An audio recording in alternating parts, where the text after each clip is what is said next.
Hello, you stand on the threshold of oblivion, armed with nothing but crackling papyrus and ink that dries too quickly and disappears from memory even faster.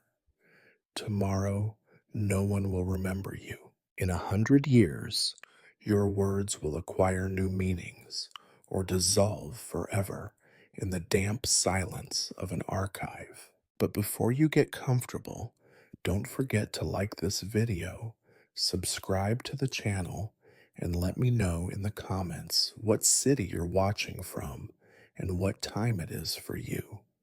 I'm really curious to see who's joined us.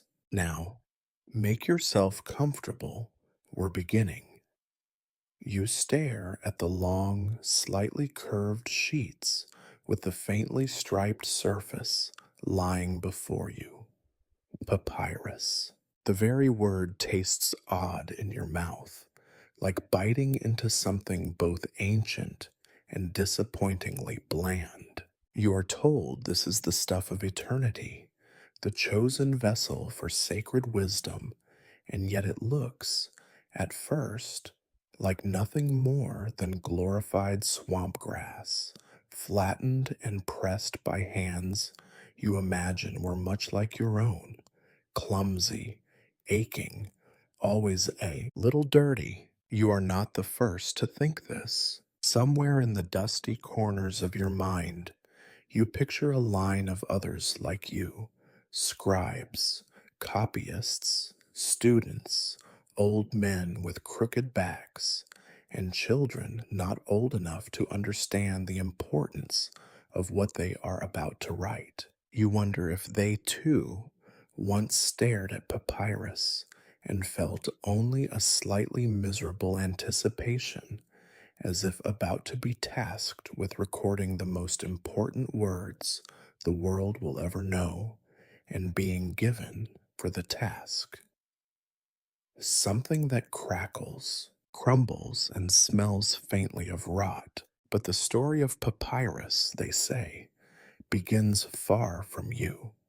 It begins with a plant growing in slow rivers, its roots winding through mud that smells of stagnant water and ancient life. You imagine how the first makers must have discovered its usefulness, not because of some great insight or divine message, but because, out of sheer boredom, someone peeled the stalks apart, pressed them together, and realized much later that what was left could survive the dry heat better than animal skins, and was certainly cheaper. To create a sheet of papyrus, you must first cut the stalk into thin strips.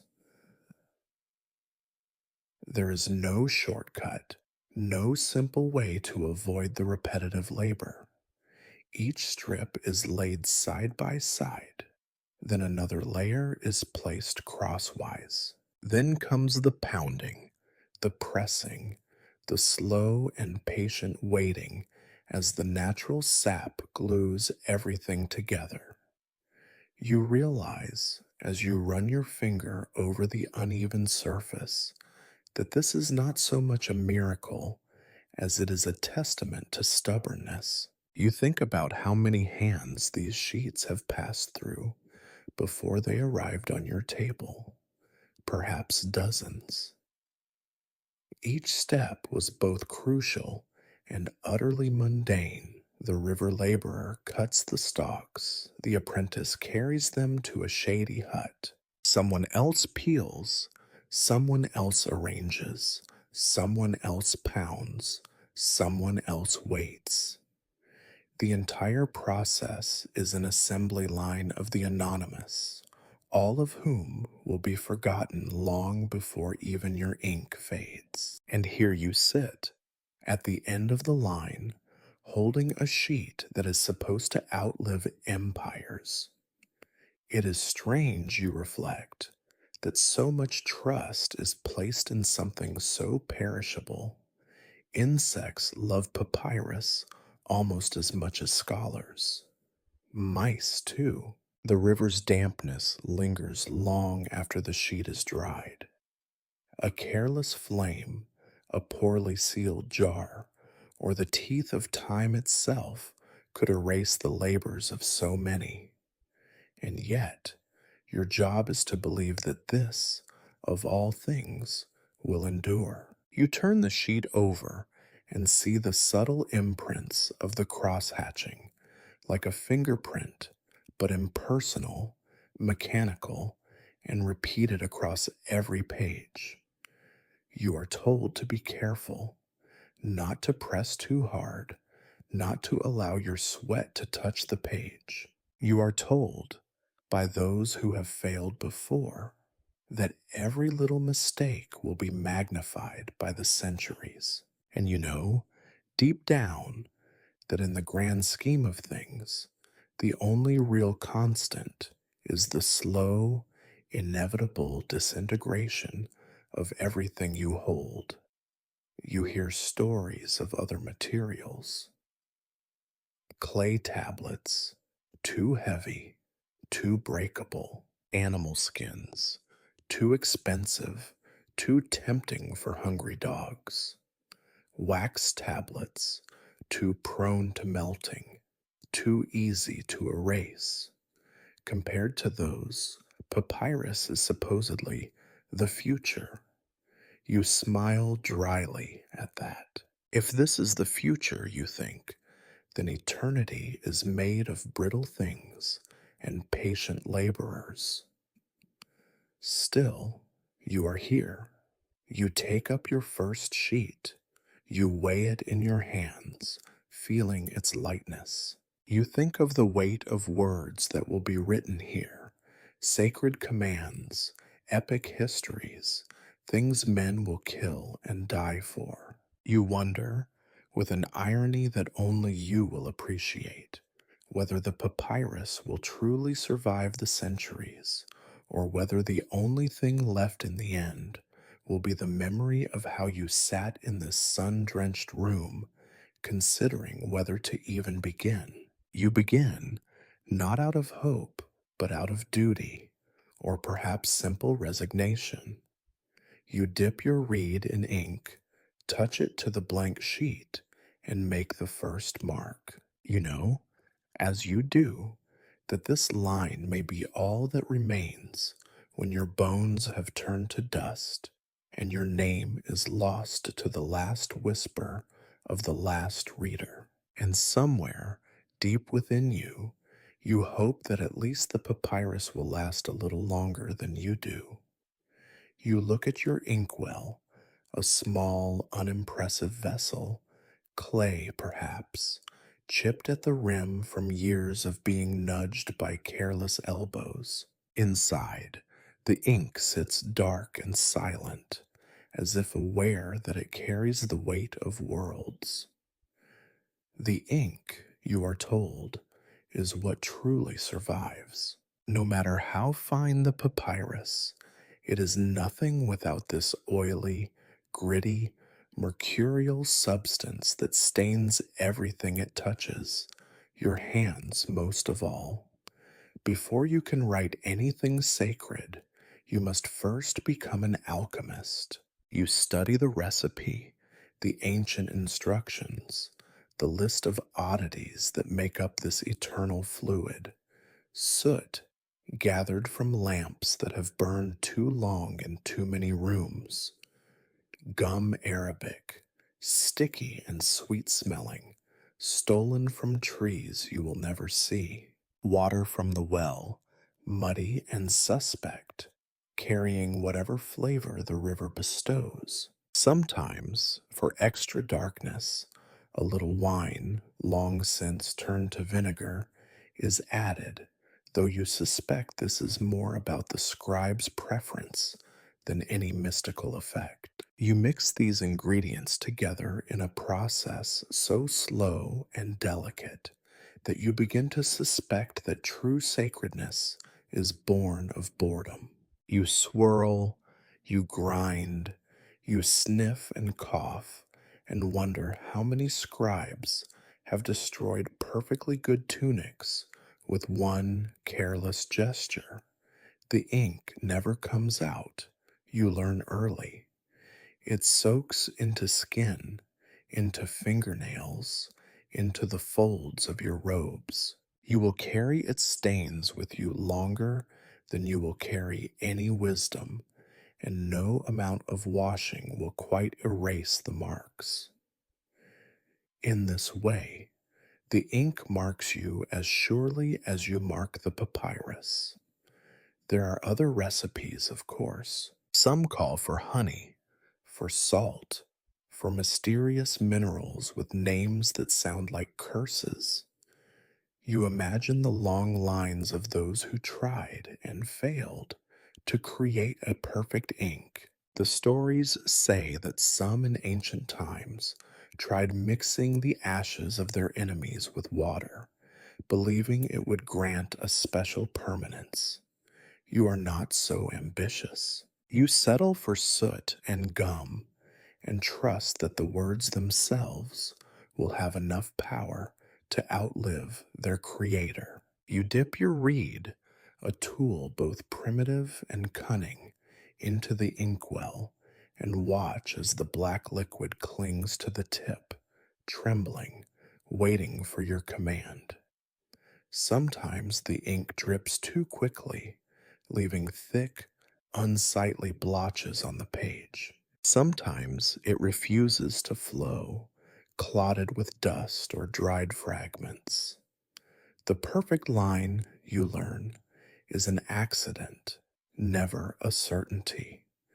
You develop patience, or at least a convincing imitation of it. Every scribe has a story about ink gone wrong. One seek away. Oh, perhaps your grand mistake will become legend among the few who care to remember such things.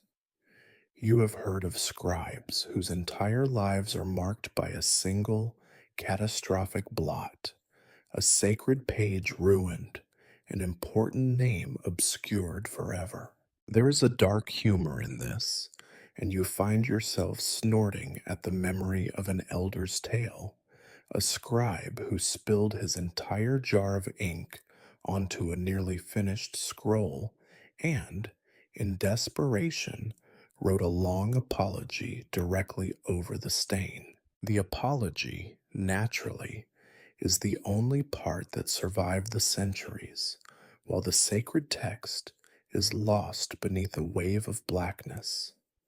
But you cannot help but notice the irony. The recipes for ink are considered almost as sacred as the texts themselves, guarded and passed down with the same gravity as prophecies. Yet the ink is so volatile, so rebellious, that it refuses to obey even its most devoted servants. It is said that the gods themselves cannot prevent a scribe from smudging his work, and you begin to suspect that this is a deliberate joke written into the fabric of creation. As you work, the smell of the ink fills the room, a cloying, smoky odor with the undertones of something sour and alive. It is a scent that you will come to associate with long hours and aching fingers. It stains not only your hands, but your very memory, so that years later you will recall the scent more vividly than the words you wrote. Sometimes you run your ink-stained fingers across your skin and wonder how many other scribes before you have done the same. You imagine your descendants tracing the same marks, wondering if there is a secret hidden in the stains. There is none. The ink is simply stubborn, and so are you. You look at the tools laid out before you, each one already marked by countless hours of use. The inkwell, the reed, the knife for trimming the tip, the pumice stone for smoothing rough edges. All of these are extensions of yourself, yet all are eager to betray you at the slightest provocation.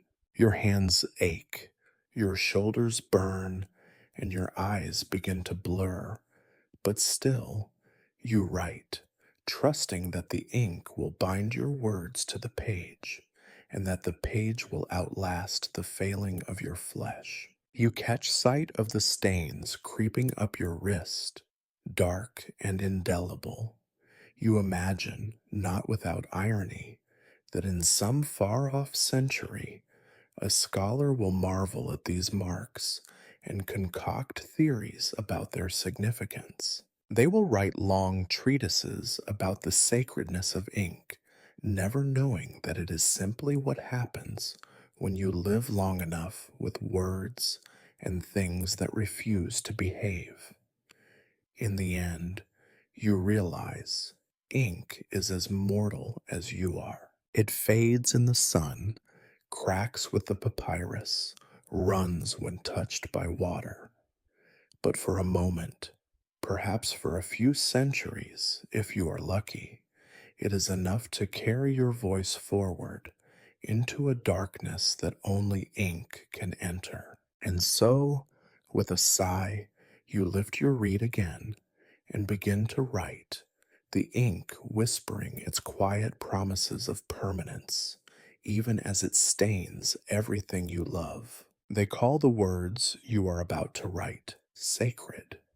There is perhaps no greater burden than to know your hand will shape what generations will kneel before, what kings will use to justify war, and what old women will whisper over the graves of their children.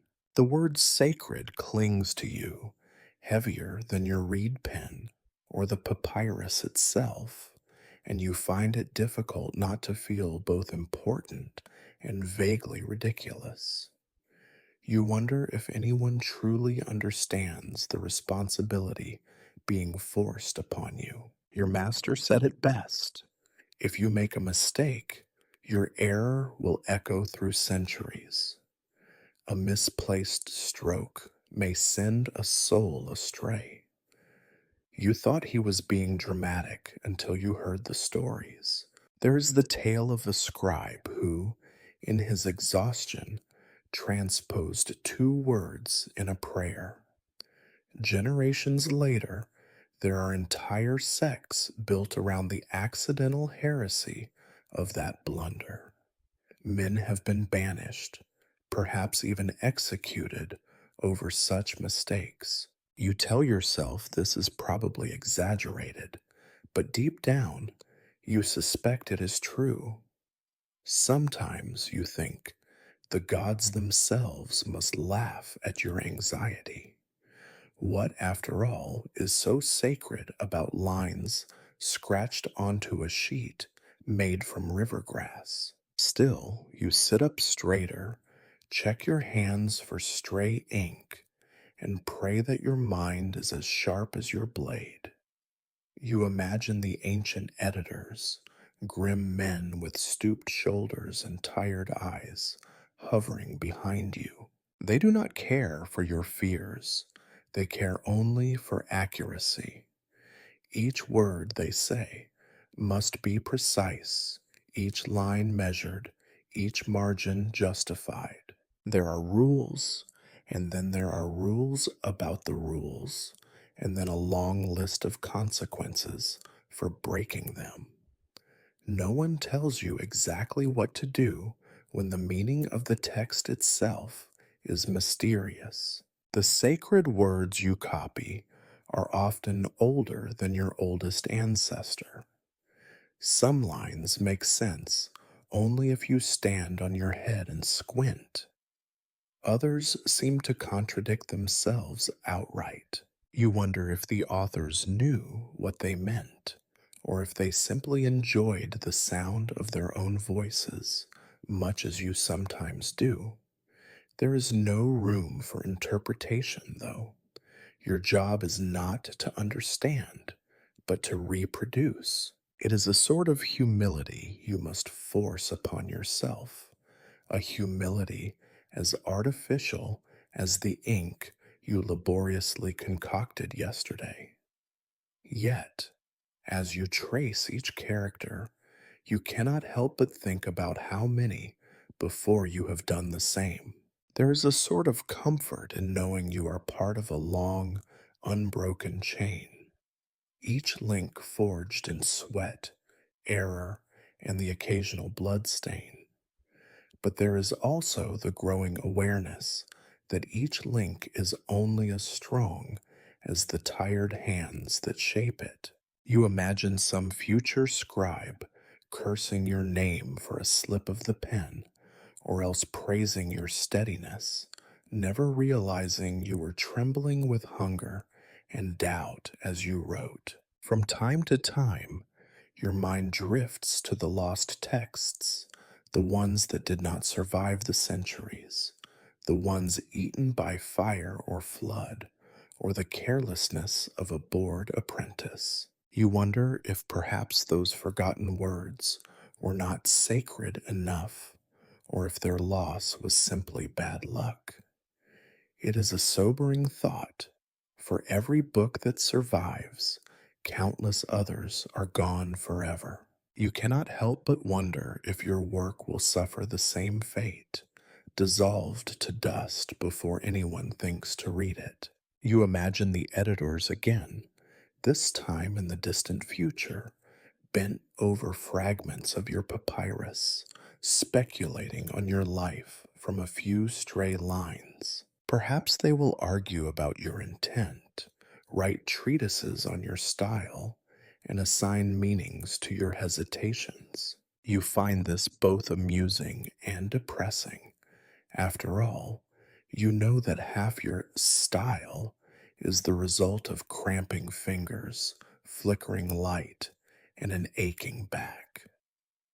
Your sacred duty, in the end, is merely to survive the process of writing.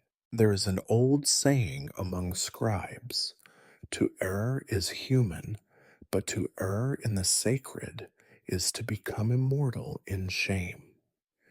It is meant to be a joke, but the humor is as dry as the papyrus beneath your hand. You think of all the times you have paused, brush hovering, heart pounding, terrified of making a mistake that will outlive you by centuries. You wonder if any scribe has ever truly felt ready for this task, or if everyone is simply pretending, hoping no one will notice. You try to imagine what it would be like to write something for yourself without fear or consequence, but the idea feels childish. Sacred texts are all you know. Even the act of writing has become ritual, each movement practiced, each breath measured, each sigh suppressed. There is no joy in this, only a somber pride, the pride of someone who knows he is not working for himself, but for the memory of others. You are a servant of words, and the words do not care if you are happy. Still, as you dip your pen once more, you feel the tiniest flicker of hope. Hope that your lines will last, that your errors will be forgiven, or at least overlooked, and that, perhaps, some distant reader will recognize the shaky humanity in your script. You remind yourself, grimly, that eternity is made of small mistakes, and that the greatest legacy a scribe can hope for is simply to have been read. You return to your work, haunted by the possibility of immortality, and begin, word by sacred word, to surrender yourself to the ink, the papyrus, and the indifferent, waiting centuries. Sometimes, as the sun slants through the narrow window and casts golden lines across your cluttered work table, you imagine the ghosts of scribes past sitting beside you. Their shadows flicker on the stone walls, hunched and patient, as if waiting to see whether you will live up to their failures. The room grows stuffy with memory. You do not know their names, not really. The records are always about the great ones, the high priests, the prophets, the kings who commissioned the writing, and then forgot to pay for it. The scribes themselves remain anonymous, like the silent pulse behind a drum beat, and yet, without them, there would be nothing at all to remember. You imagine the daily life of a predecessor, the way his day must have crawled by on aching feet and buzzing nerves. The morning brings the same chores as yours: collecting reeds, mixing ink, avoiding the wrath of an irritable overseer who mistakes shouting for guidance. Maybe he hoped every morning for a sign, any sign, that the day's labor would amount to more than sore fingers and a stiff neck. But hope is in short supply for those whose job is to copy the words of others.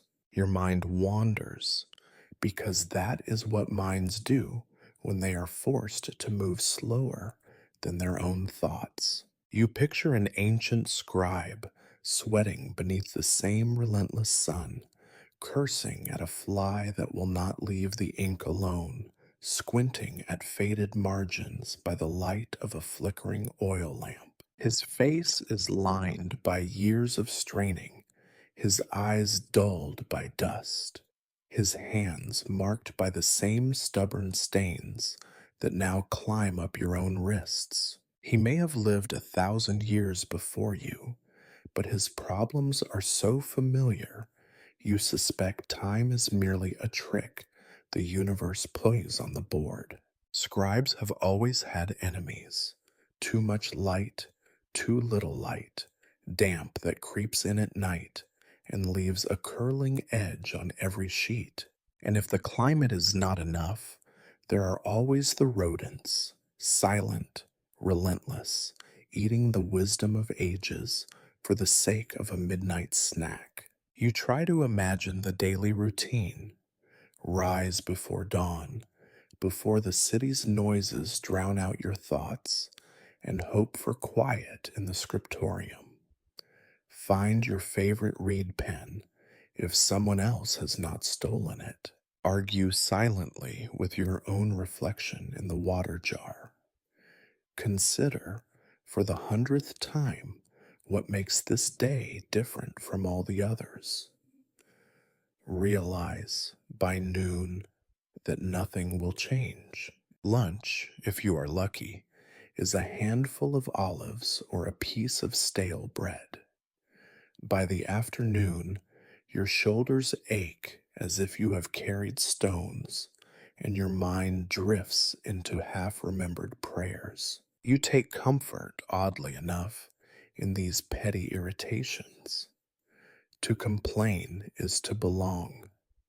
Even the greatest scribe is at the mercy of insects and interruptions. You imagine your predecessor muttering curses at the same flies that haunt you, and you feel a camaraderie with his long forgotten struggles. Then you remember the stories of famous scribes, those rare souls whose names managed to float to the surface of history. You think of Achamun, who supposedly wrote an entire temple's worth of scrolls and was rewarded with a single word of thanks carved into stone, now weathered into nothing. Or Seti, whose mistakes were so many and so legendary that a priest invented a new punishment just for him: eternal proofreading in the afterlife.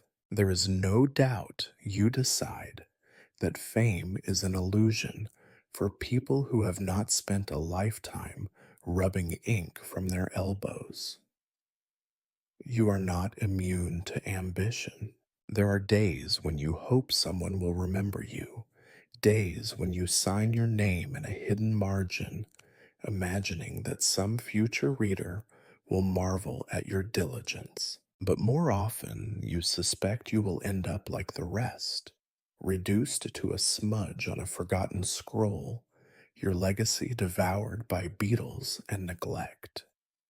There is something morbidly comforting in this. You realize that the scribes before you, for all their talent and toil, shared the same fate. The greatest works of your civilization owe their existence to men who died in anonymity. You feel kinship with them, not because you are great, but because you too are almost certain to be forgotten. You wonder if this is the true meaning of sacred labor, not the words you write, but the silent acceptance of insignificance. You toil as they toiled, not for glory, but for the slim hope that something, anything, might survive. You know, as your predecessors knew, that the world forgets the worker long before it forgets the work. Yet still you labor, as they did, quietly and stubbornly, into the slow oblivion of history. And so, you press your reed to the papyrus, surrounded by invisible companions. In their company, you find a grim comfort. The sun sets, as it always does, and you know, as they did, that tomorrow will bring the same chores, the same aches, the same small victories over dust and darkness. You are one of a long, unbroken chain, each link as fragile and anonymous as the next.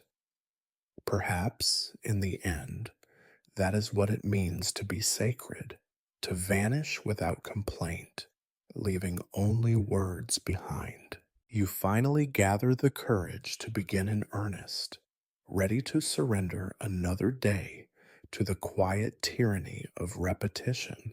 Yet, as soon as your reed touches the papyrus, the world betrays you with noise, a symphony of distractions that seems meticulously orchestrated to test your patience and your faith in anything sacred. There is first the ceaseless drone from the market beyond your thin walls.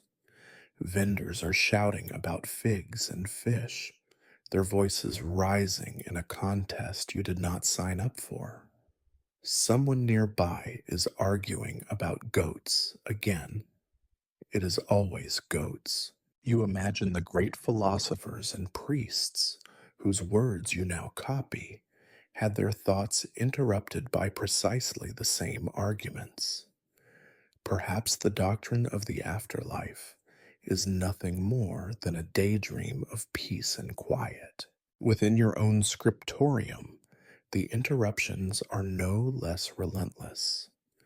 To your left, an apprentice is noisily sharpening his reed, producing a sound like a swarm of insects gnawing on the bones of your resolve. To your right, an elder scribe coughs, a dry, theatrical cough that repeats at perfectly irregular intervals, just enough to jolt you each time you dare to focus. In the corner, a clay tablet drops and shatters, sending dust spiraling across the floor.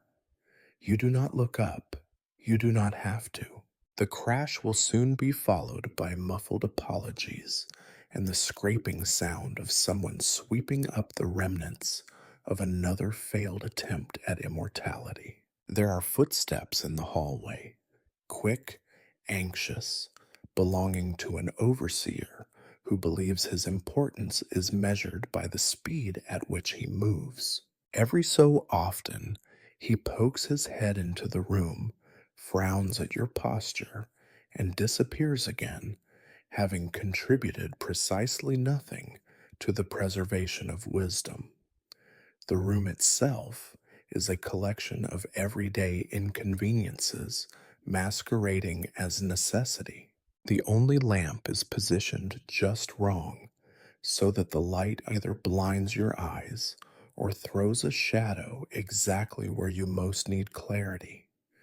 The table rocks slightly, a legacy of repairs both hasty and eternal. Your stool groans every time you shift your weight, and every groan is an accusation. You are too heavy, too restless, too unworthy of the ancient secrets you are meant to guard. Of course, there is the heat. The air grows thick and stagnant as the day wears on. The walls seem to pulse with trapped sunlight. Sweat beads on your brow and threatens to drip onto the sacred page. You keep a rag nearby, but the ink on your hands only smears, leaving ghostly traces on the papyrus that future scholars will interpret as intentional emphasis. You almost laugh at the thought. Almost. You find yourself fantasizing about silence as if it were a rare spice or a forbidden fruit, when, by some miracle, a brief hush descends.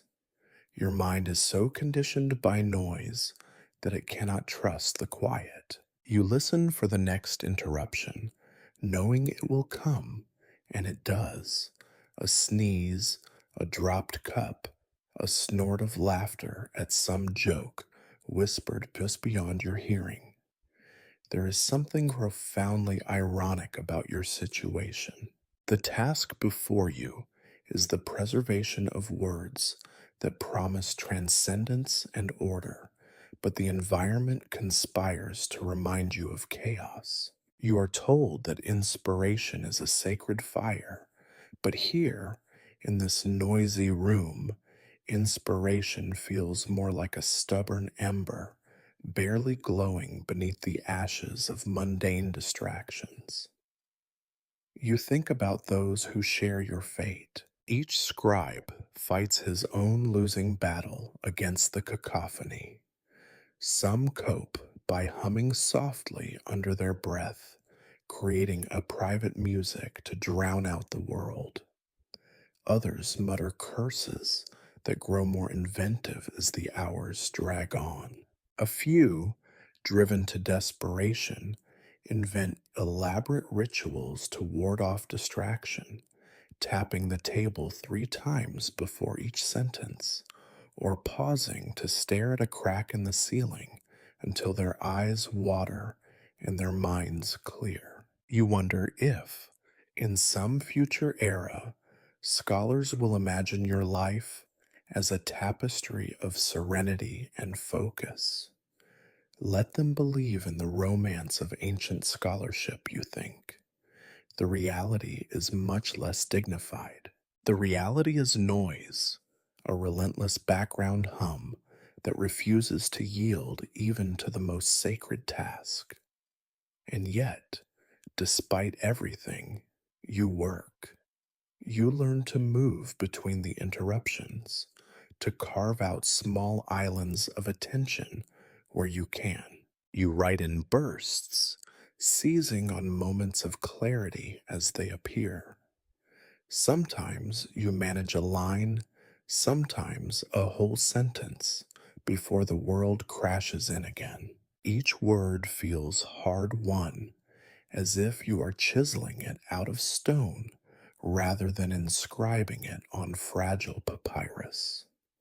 You discover that inspiration, if it comes at all, is less a divine visitation and more a kind of stubbornness. It is not a flash of insight, but the slow accumulation of effort in spite of distraction. You realize that the truest devotion is not found in lofty thoughts, but in the simple act of returning again and again to your work, no matter how many times you are called away. As the sun begins to set and the noise from the street dwindles to a tired murmur, you look down at the papyrus. The page is only half filled, your handwriting less steady than you would like. There are smudges and corrections, and the faint shadow of an ink-stained fingerprint in the margin. But the words are there, stubborn and imperfect, a testament to your persistence. You realize, with a kind of grim satisfaction, that in a world so full of noise, every line you finish is a victory, small but your own. You set down your reed and listen to the silence that finally arrives. It is brief, but it is yours. Tomorrow, the noise will return, and so will you. Such is the scribe's promise, to write not in the absence of distraction, but in spite of it. And maybe, just maybe, this is what eternity is made of. Not endless peace, but the determination to keep going, even when the world refuses to be still. It is a peculiar truth that in the mind of every scribe, the memory of their first mistake is more vivid than any sacred text they ever copied. You are no exception. Sometimes, when you let your attention wander too far, you can recall every trembling stroke of your earliest error, each blot that spread wider than you intended, the sharp intake of breath as you realized that the mistake was not just for today, but for eternity. Your first error was, ironically, in the simplest of phrases, a prayer for protection copied countless times by others before you. You wrote quickly, too quickly, and in your haste, the name of a god became a meaningless jumble. You stared at the page, horror blooming behind your eyes, knowing that no amount of gentle scraping with the blade would erase what you had done. The papyrus fiber was thin and fragile. The ink had already soaked too deep. Your master leaned over, lips pressed thin, and shook his head with a disappointment so heavy you still feel its weight now. The error remained, a black smudge in both the text and your memory. It is easy to believe that mistakes are isolated disasters, but you soon learn they have a genealogy all their own. One error breeds another, misreadings, skipped lines, doubled words, or worst of all, whole passages inserted in the wrong order. There are legends, told half in jest and half in warning, of a scribe who managed to reverse the sequence of an entire epic. For generations, readers puzzled over the new arrangement, some declaring it a sign from the gods, others quietly blaming scribal incompetence. In this way, your mistakes do not simply haunt you, they become immortal, finding new life in confusion and debate. You develop rituals to guard against error. You count each letter, each symbol, then recount them, hoping to catch yourself before disaster strikes. You pause at the end of every line, pretending to stretch your fingers, but really you are scanning for something amiss, a letter too high, a line too crooked, an ink blot creeping across the margin. Yet no ritual is foolproof.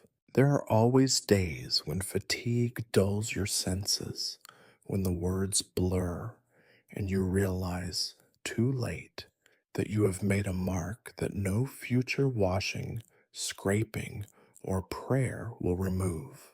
The consequences of your mistakes are not limited to shame or embarrassment. There is the physical cost. Long hours spent recopying a ruined sheet, scraping away at papyrus until the surface is scarred and uneven. There is the threat of punishment, lost wages, extra chores, a sharp word from your master that cuts deeper than any knife. For those copying truly sacred texts, the stakes are higher. A miswritten blessing might become a curse. A mistranscribed law might doom the innocent or free the guilty. You remember stories, told in whispers, of scribes who suffered far worse. There was one who, after a catastrophic error in the royal genealogy, was made to stand before the court and recite the correct lineage from memory. When he failed, The punishment was swift and public, a cautionary tale written not on papyrus, but on flesh. There are those who say he was lucky. Another scribe in another city was simply never seen again. Sometimes, in the small hours of the night, you comfort yourself with dark humor. If all mistakes last forever, then at least you will not be forgotten. You imagine future generations puzzling over your error, scholars arguing heatedly about whether the confusion was intentional or the product of divine mystery. Perhaps you will become famous, your mistake immortalized in 1,000 commentaries. There is, you reflect, a certain equality in error. The greatest scribes are still remembered for their greatest failures. You are not alone in your struggle. Every scribe develops his own relationship with mistakes. Some grow superstitious, placing charms on their desks, muttering prayers before each sheet. Others become perfectionists, so paralyzed by the fear of error that they spend more time checking their work than actually writing. There are a rare few who claim indifference, tossing away flawed pages with a shrug, but you suspect even they wake at night, haunted by lines they can no longer fix. And yet, for all the fear and shame, you begin to see the value in your failures. Each mistake teaches you patience, an endurance that is not glamorous, but is absolutely necessary. You learn to slow your hand, to read twice before you write, to trust the steady rhythm of repetition. You develop a humility that no praise could ever instill, a recognition that you are and will always be imperfect in the face of eternity. Perhaps that is why the tradition persists. The sacred texts are not just collections of words, but palimpsests of human error and perseverance. Each scribe leaves his mark, both intended and accidental, a record of labor and imperfection, preserved beneath layers of ink and time. In this way, your mistakes become part of something greater than yourself, lessons for future scribes, warnings to be heeded, perhaps even sources of strange comfort. You look at your latest page, searching for signs of imperfection. There are a few, an uneven line, a blot that nearly escaped your notice, a faint smudge where your hand trembled. You sigh, resigning yourself to the knowledge that these flaws will remain, invisible to you now, but perhaps obvious to some keen eyed reader centuries hence. All you can do is continue, line by careful line, trusting that the work is worth doing even when perfection is impossible. In the end, you understand. Your errors, like your words, will survive you. Perhaps they will bring confusion or laughter or even a new doctrine. Perhaps they will be your truest legacy. You smile grimly and dip your pen again, ready to write, mistakes and all, into the waiting arms of eternity. By now, you have learned that the art of writing is less about inspiration and more about submission to forms, to structures, to the rules of a language that seems ancient even to the ancient. Each day begins with the familiar array of symbols and the subtle terror that you will never master them all. It is a language of curves and angles, each character a potential for confusion. Every small stroke loaded with centuries of tradition and expectation. You trace the lines of your alphabet with a mixture of awe and irritation. Some symbols you recognize easily, their meaning so instinctive that they flow from your read as naturally as a sigh. Others, however, are traitors, indistinguishable from their neighbors, ambiguous even to those who claim authority. There are signs that look identical save for a single flick of the wrist, a minuscule variation that can transform a blessing into an insult, a command into gibberish. No one warns you when you first begin how much time will be spent simply memorizing. You recite the alphabet until your tongue is thick with repetition, write lines until the muscles of your hand protest, and still, there are moments when the symbols swim before your eyes, rearranging themselves into shapes that belong to no known order. The rules are simple, you are told, until you discover that each rule has an exception, and each exception is guarded by another rule, and soon you are lost in a maze where certainty is the rarest of treasures. You marvel at the arrogance of those who invented these forms, convinced that the clarity of their intentions would survive the centuries. They did not anticipate the confusion of their children or the exhaustion of their descendants. You suspect that most rules exist not to clarify, but to ensure that only the most stubborn persist. You are, of course, one of the stubborn.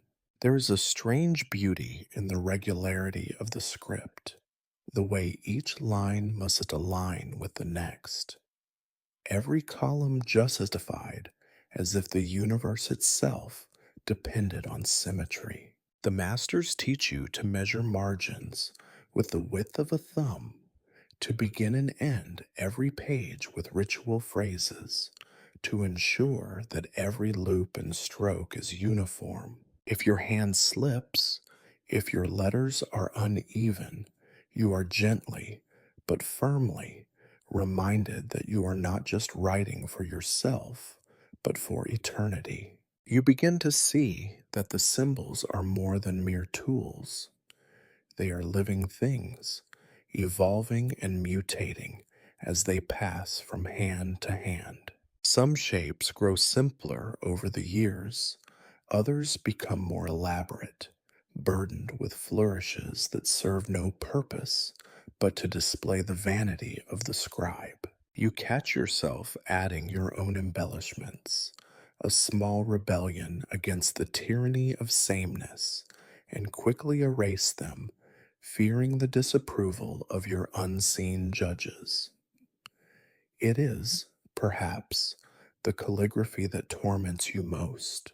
The demand is not simply for accuracy, but for beauty, a beauty that is not measured by the eye, but by the unwavering logic of tradition. The spacing of lines, the height of letters, the gentle taper of each stroke, these are the standards by which your worth is measured.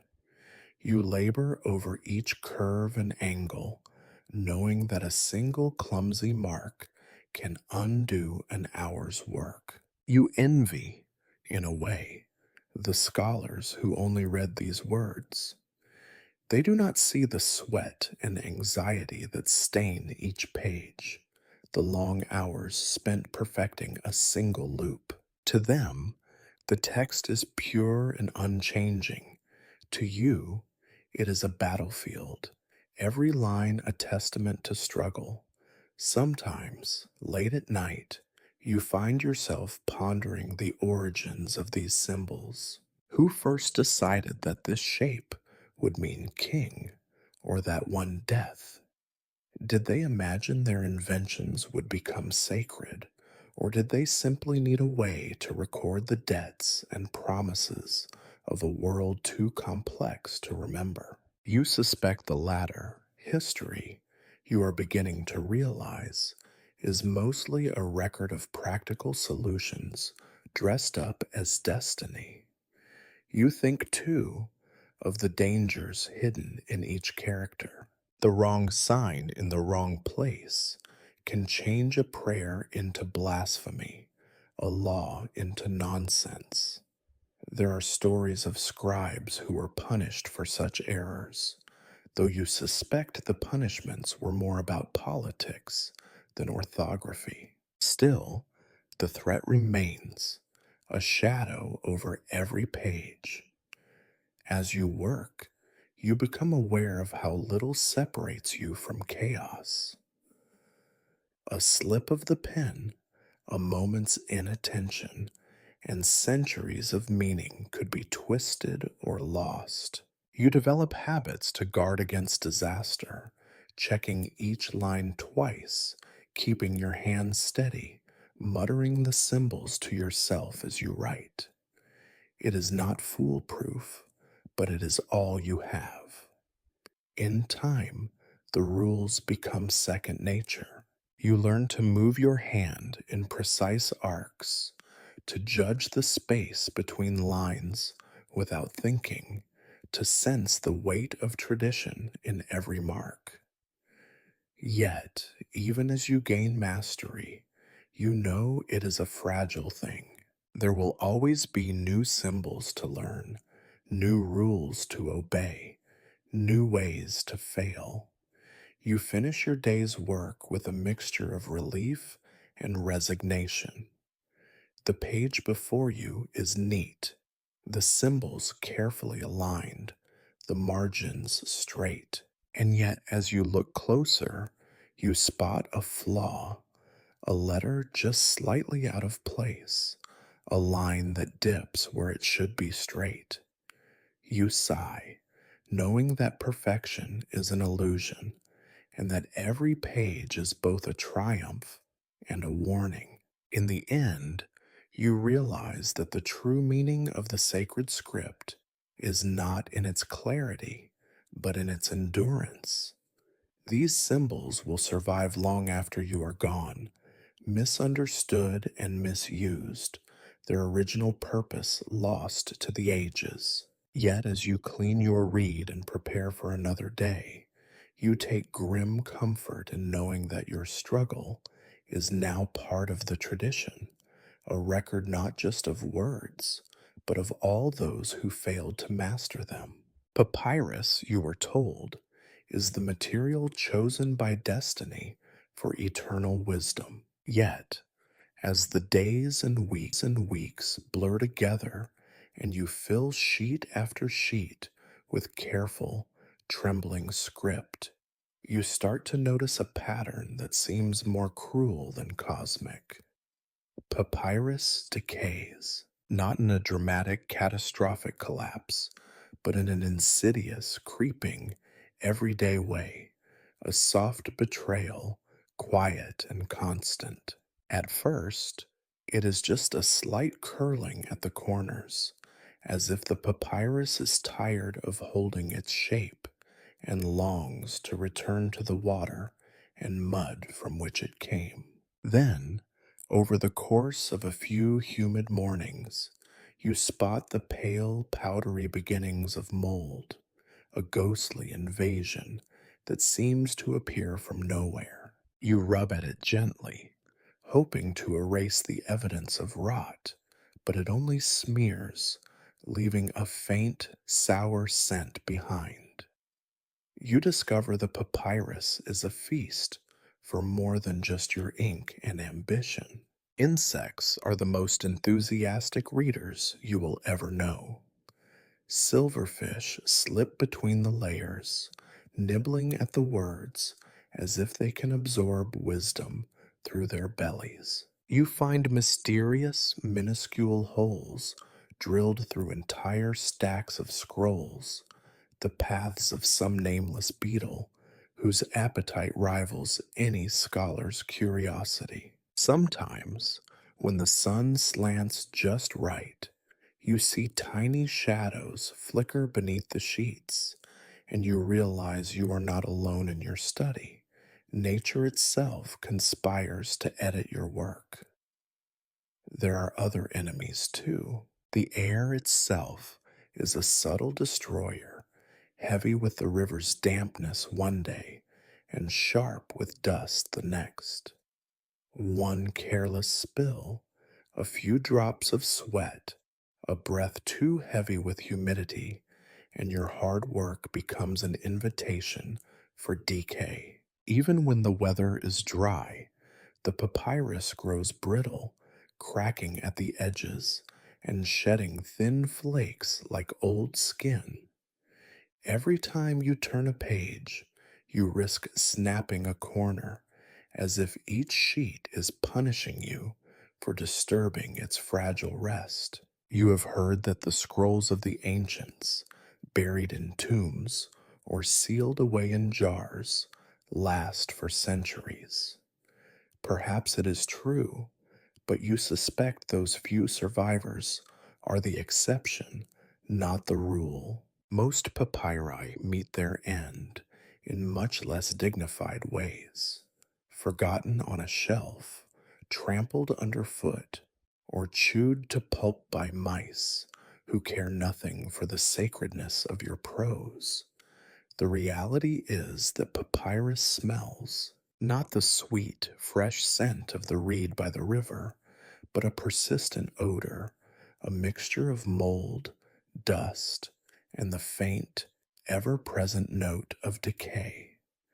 It clings to your hands and clothes, follows you home in the evening, and even seeps into your dreams. You wonder if, when you are old, the smell will linger in your bones, a reminder of all the pages you have watched turn to dust. There are endless instructions for preservation. Your master recites them as if they are the steps to immortality. Store the scrolls in cool, dry rooms. Keep them away from sunlight. Unroll them only with clean hands. Check for pests and mold regularly. You obey, or you try to, but you know the truth. These rules are just delays, not solutions. Even the best preserved papyrus will eventually surrender. The only real question is how long your words will last before they are eaten, rotted, or lost. You find it almost laughable, in a grim sort of way, that so much faith is put in so impermanent a medium. You are asked to write for eternity, but every day is a struggle against the mundane, relentless forces of entropy. Sometimes you imagine your work surviving for thousands of years, dug up by scholars in distant lands, your careful script deciphered and admired. More often, you picture it dissolving quietly, the ink fading, the papyrus reduced to a soft, unreadable mush beneath the feet of future generations. It is not just the papyrus that suffers. Your hands crack and peel from the dryness. Your lungs wheeze from the dust. You develop a kind of fatalistic respect for the decay. If it cannot be stopped, perhaps it can be outpaced. You write a little faster, store your work a little more carefully, accept each small loss as part of the bargain. There is a certain bleak camaraderie among scribes on this subject. Everyone has a story, the scroll ruined by flood, the page nibbled away overnight, the entire shelf lost to a collapse that no one saw coming. Each tale is met with a nod and a sigh, a silent acknowledgement that despite your best efforts, you are not really the author of eternity. At best, you are a caretaker, a custodian of something always on the edge of disappearance. You try to fight back in small ways. You tie your scrolls more tightly, invent elaborate rituals for checking the shelves, use powders and oils that promise, falsely, you suspect, to keep pests away. But you know that these are only gestures, distractions from the larger truth. Papyrus is fragile, and so therefore is everything you pour into it. And yet, knowing this, you write. The act itself becomes a kind of defiance, a statement against the indifference of time. Every word you inscribe is a wager that for a day, a year, perhaps a century, your thoughts might linger, no matter how eagerly the world conspires to erase them. As you finish your day's work, you stack the fresh sheets with a mixture of hope and resignation. You whisper a silent promise to each one: survive if you can. If not, at least rot with dignity. The smell of papyrus fills the room, thick and familiar, and you realize that this, more than anything, is the scent of eternity, not fresh, not pure, but persistent. You go home knowing that tomorrow the slow battle with decay will begin again, and so stubbornly will you. Sometimes, in the late hours, when the lamp's oil is almost spent and your own patience burns even lower, your mind drifts to the readers of the future. It is a habit shared by many scribes, a sort of daydream, or perhaps a private defense against the monotony and decay that define your daily work. After all, why else would you labor so painstakingly, if not for the vague promise that someone, someday, will read what you have written? You imagine a scholar, centuries from now, hunched over the brittle remains of your papyrus, brow furrowed in concentration. Maybe he is surrounded by other fragments, scraps of prayers, royal decrees, shopping lists, all competing for attention. His world is different from yours. His lamp is brighter, his clothes stranger, his language a faded echo of your own. And yet, in that moment, you are connected by the ink that refuses to fade, by the stubbornness of a word that will not be erased. It is difficult not to find a certain grim amusement in the thought. What will they think of your handwriting, your carefully measured margins, your hastily corrected blots? Will your sarcasm survive translation, or will the jokes you scribbled in the margins become solemn mysteries for future linguists to debate? Perhaps your quick note about a particularly boring passage will become the subject of a symposium. What did the scribe mean by this cryptic mark? They will ask. Was it an allusion to lost wisdom or merely a slip of the hand? You smile to yourself, picturing the confusion of those who come after. If only you could leave a proper commentary. Do not take this line seriously, you would warn. This word is a mistake, but I was tired and hungry. You suspect, however, that any such candor would be dismissed as a later addition, a forgery, or the product of delirium. The future, you suspect, is always more earnest than the present. You imagine archaeologists, those tireless treasure hunters, digging through the ruins of your world. They will find your papyrus crumpled in a jar, half eaten by insects and stained with age. They will treat it with reverence, every blot and smudge preserved as if it were a holy relic. Teams of scholars will work for years, reconstructing your sentences from fragments, arguing passionately over whether a faint mark is a faded letter or just the footprint of a particularly literary beetle. The translations, of course, will be even more amusing. Some meanings will survive intact, others will be twisted beyond recognition. You imagine the grand pronouncements. This passage, clearly, is a metaphor for the transience of life. In reality, it was simply a weather report or a reminder to avoid the overseer on market day.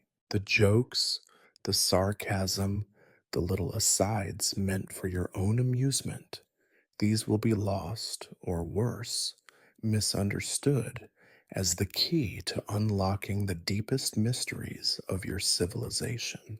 You remember tales of famous discoveries, stories that circulate among scribes like cautionary tales.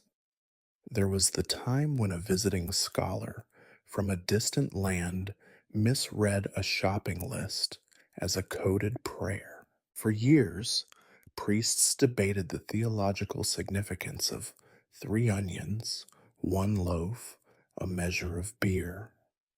Only later did someone recognize the handwriting and realize it was simply the work of an apprentice running errands. Still, the debate continues in some circles, proof that confusion is the only thing more durable than papyrus. Sometimes, in a fit of mischief, you are tempted to leave your own puzzles for the future. A line that makes no sense, a reference to a private joke, an invented word slipped into a list of sacred terms. You imagine the scholars of tomorrow gathering in conference halls to unravel your meaning, never suspecting that the answer is simply boredom or irritation or the desire to see if anyone is truly paying attention. And yet, beneath the sarcasm, there is something almost hopeful in these thoughts. The idea that your words might reach someone beyond your own time, that your struggles, your mistakes, your jokes and frustrations might find an echo in another mind, in another century, is a small comfort. You think of the hours spent alone with the papyrus, the days lost to heat and noise, and the slow rot of time. You imagine those same words, carried forward by luck and stubbornness, finally meeting their reader, and you feel, for a moment, less alone. Of course, the future reader may be nothing like you expect. Perhaps your text will be read not by a scholar, but by a priest searching for lost rituals, or a merchant looking for a legal loophole, or a child playing among the ruins. Perhaps no one will ever read your words, and your papyrus will dissolve quietly in the darkness, never touched by curious hands. You have learned not to hope too much. The world is full of lost texts, unread and unlamented, but still you write. You write for the chance, however slim, that someone will look beyond the decay and see not just the sacred words, but the tired, imperfect human behind them. You write for the hope that your errors will be forgiven, your jokes understood, your small voice heard across the centuries. As you set aside your pen and look at the day's work, you wonder if, somewhere in the future, a scribe much like yourself will read these lines and smile at your attempts to be clever, your struggles with the fading light, your irritation at the ever present dust. Perhaps he too will find comfort in the thought that he is not alone, that every page is a letter to an unknown friend, waiting patiently to be found. In the stillness between the turning of pages, you sometimes look up and take in your fellow scribes. It is a curious group, as mismatched as a drawer full of borrowed reeds, united only by the persistent stains on their hands and the quiet despair in their eyes. You know them not just by their faces, but by their habits, their ambitions, their rituals of hope and avoidance, and the secrets they try so poorly to hide. There are the anxious apprentices, young and earnest, who still believe in the grandeur of their duty.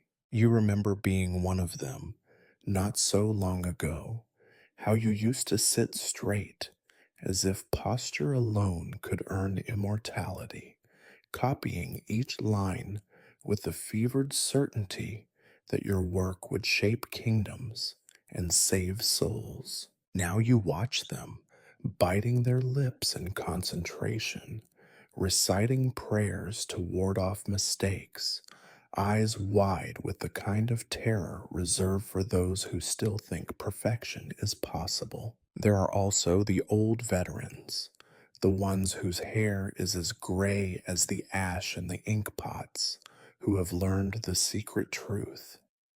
Anonymity is the true reward. They write slowly, methodically, their work free of flair or flourish. Their pages are models of consistency, unmarred by pride or ambition. You used to think them dull, but now you sense their wisdom. They know that to be remembered is to be at risk. Fame is an invitation to scrutiny, to blame, to the endless arguments of scholars who will never understand what it was like to write by lamp and sweat and fear. Most scribes, though, are somewhere in between, caught between the hope of recognition and the dread of being noticed for the wrong reasons. They share stories, sometimes, of distant colleagues who achieved fame. The scribe who supposedly saved a city by correcting a king's mistake, or the one whose translation was declared divine, at least until it was replaced by someone else's version. The tales all end the same way. The scribe's name is forgotten, his work lost, his efforts nothing more than a footnote in the history he once hoped to shape. Ambition is a dangerous disease in the scriptorium. There are those who hide their names in the margins or develop signatures so subtle that only another scribe would notice. You catch yourself doing it. Sometimes, an extra loop on a letter, a peculiar flourish at the end of a line. You imagine future scholars debating the identity of the scribe with the crooked delta, and you almost laugh until you remember how quickly such marks are lost to editing, copying, or simple neglect. There is a kind of paranoia that comes from working too closely with others on a task that demands such solitary precision. Every mistake is a potential scandal, every correction an unspoken accusation. You watch your peers for signs of error, both out of habit and self preservation. There are rumors of rivalries and petty sabotages, ink swapped for water, margins nudged off kilter, drafts accidentally left exposed to the damp. Sometimes you wonder if the true test of a scribe is not technical skill, but the ability to survive among other scribes. The subject of forgeries is a favorite among the more cynical. Some whisper that the most famous scrolls are little more than elaborate fabrications, the product of scribes desperate for notice or reward. Others insist that every text is a forgery in some sense, a copy of a copy, each one reshaped by the hand and mind of whoever happens to be holding the pen. There is an uneasy comfort in this. If no one can agree on what is authentic, perhaps your mistakes will simply blend into the background, another harmless distortion in a long chain of distortions. You think about the shared rituals that bind you, a nod before starting work, a whispered complaint about the light, the way everyone stretches their fingers at exactly the same moment. These habits are almost sacred, unspoken traditions that mark you as part of a tribe that expects nothing, gives little, and survives by stubbornness alone. It is not all camaraderie. Sometimes, late in the day, the room fills with a kind of sullen silence, each scribe isolated by exhaustion and the knowledge that his labor will probably never be acknowledged. Yet, even in the silence, there is a bond, one built on mutual endurance, the understanding that only those who have copied the same phrase 1,000 times can truly appreciate the achievement of finishing a single, unblemished page. You notice, too, that even the boldest among you grow shy when asked about their ambitions. No one says aloud that they hope to be remembered, though everyone secretly does. It is safer to mock the idea, to pretend that you write only for the sake of duty or tradition. The truth is more complicated. Everyone dreams of being the exception, the scribe whose words endure, whose name is whispered centuries after the rest have been swept away by time and insects. But for every dreamer, there is an equal and opposite force of caution. You know the dangers of standing out. History is full of stories of scribes who were punished for imagined heresies, whose work was erased by decree, whose names were struck from the record for reasons no one now remembers. It is safer, in the end, to aspire to be forgotten, to write carefully, quietly, and hope your labor vanishes into the fabric of the text itself. You look at your fellow scribes, some hopeful, some resigned, all a little bit haunted by the same knowledge. The best you can hope for is to leave no trace, no mistake, no reason for anyone to remember your name. Anonymity is both your shield and your doom. Still, as you gather your things and prepare to leave for the night, you feel a quiet pride in your belonging. You are part of a lineage that stretches further back than the oldest story, and you will be replaced as surely as the pages you fill are replaced by new ones. But for now, you are here, and so are they. You share the burden, the humor, the fear, and, just occasionally, the hope that somewhere, some line you have written might last longer than the silence that follows your departure. You learn quickly that the sacred act of writing is, more often than not, a dance with invisible chains. No one tells you, when you first begin, how many words you are forbidden to write, how many truths you are required to silence, or how many phrases are subject to the unpredictable weather of politics and power. Censorship, you realize, is as old as the ink you use and twice as stubborn. It starts subtly.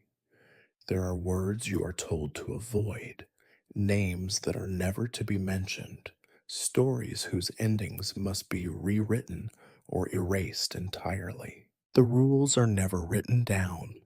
They are passed in whispers, enforced by glances and long silences.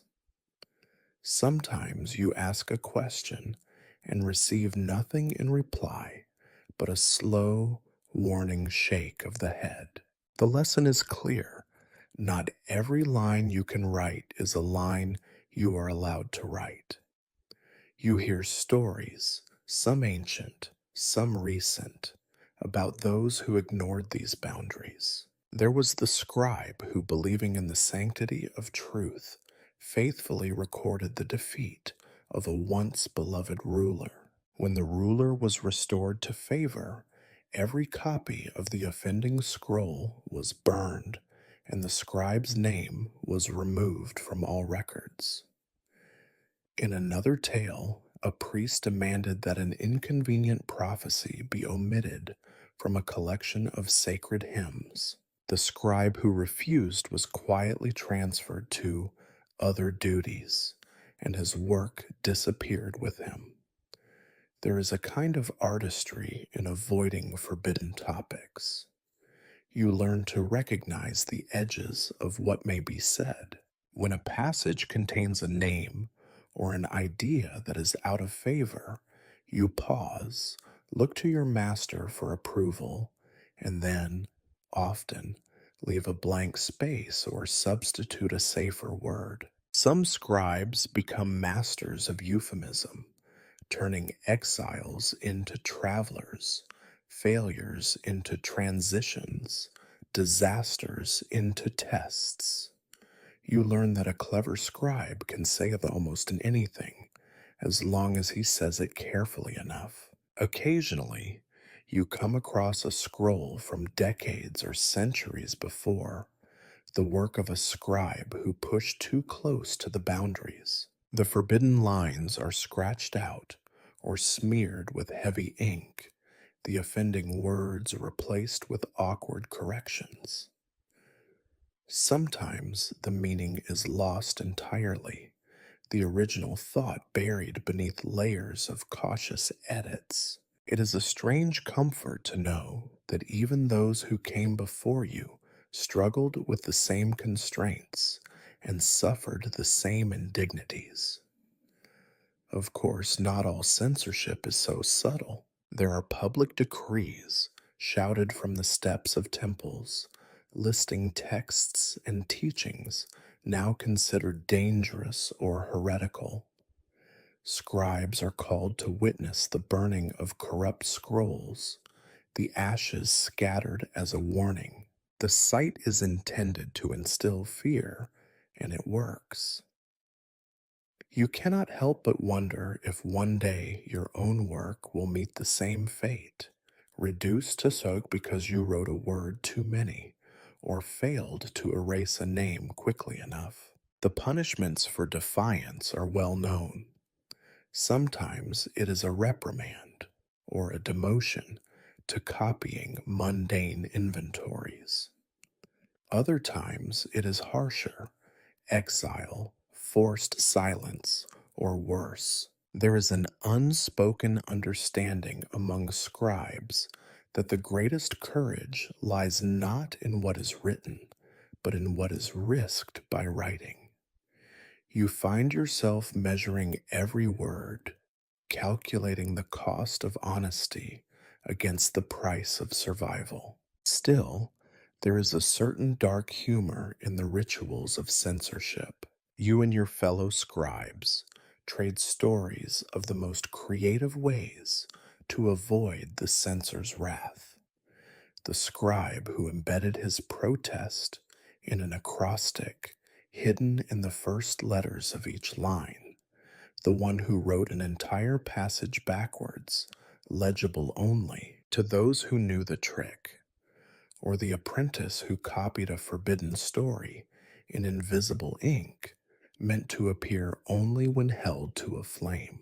The censors, for all their power, are rarely as clever as the scribes they police. Sometimes you feel a fleeting sense of power in your role. You, after all, are the gatekeeper between thought and record, the final filter through which words must pass. You have the ability to let something slip through by accident or design, knowing that every act of omission is itself a kind of creation. But the thrill quickly fades. The burden of choosing what survives is heavy, and you grow wary of the consequences. Every omission is a risk, every compromise a small surrender. There is, too, a peculiar sadness in witnessing the erasure of ideas. You have seen the fear in a fellow scribe's eyes as he blots out a beloved phrase, the hesitation in his hand as he wonders if the words he deletes might have saved someone, or warned them, or offered comfort to a future reader. You begin to suspect that censorship does more than protect the powerful. It impoverishes everyone, stealing not just words, but possibilities. As time passes, you learn to accept the limits, if not embrace them. You find ways to slip in small truths, tiny rebellions that might go unnoticed or might not. You leave spaces for future scribes to fill, hints that there is more than what appears on the page. You hope, secretly, that some future reader will recognize your intent and see in your cautious omissions the shadow of what could not be said. In the end, you realize that true freedom is a fantasy, at least for those whose job it is to record the words of others. Your power is not in what you write, but in what you are allowed to let survive. You write as honestly as you dare, knowing that silence is sometimes louder than words, and that every erased line is a kind of message for the attentive. You dip your reed in ink, glance once more at your instructions, and begin again, careful, cautious, and always listening for the footsteps of the censor in the hall. Each word is chosen, weighed, and, if it must, sacrificed. That is the scribe's true art, to say what can be said and survive to write another day. No one tells you how quickly a text can vanish. The first time you see it happen, a careless apprentice spills oil on a scroll, or a hungry rat gnaws through a roll of precious hymns. You understand in a sudden, cold moment why every word must be copied, and why every copy is as important as the original. It is not reverence for the past, you realize, but terror of oblivion that drives the endless duplication of sacred texts. You have seen the process, a scribe hunched over a faded page, eyes narrowed to pick out the faint, wavering lines. Each stroke of the reed is an act of translation, not only between languages or dialects, but between centuries, between intentions, between hands that have long since turned to dust. You tell yourself that you are preserving truth, but you know, deep down, that every copy is a small act of creation, a version, a guess. There are no perfect copies, no matter how skilled the scribe. The papyrus cracks and curls.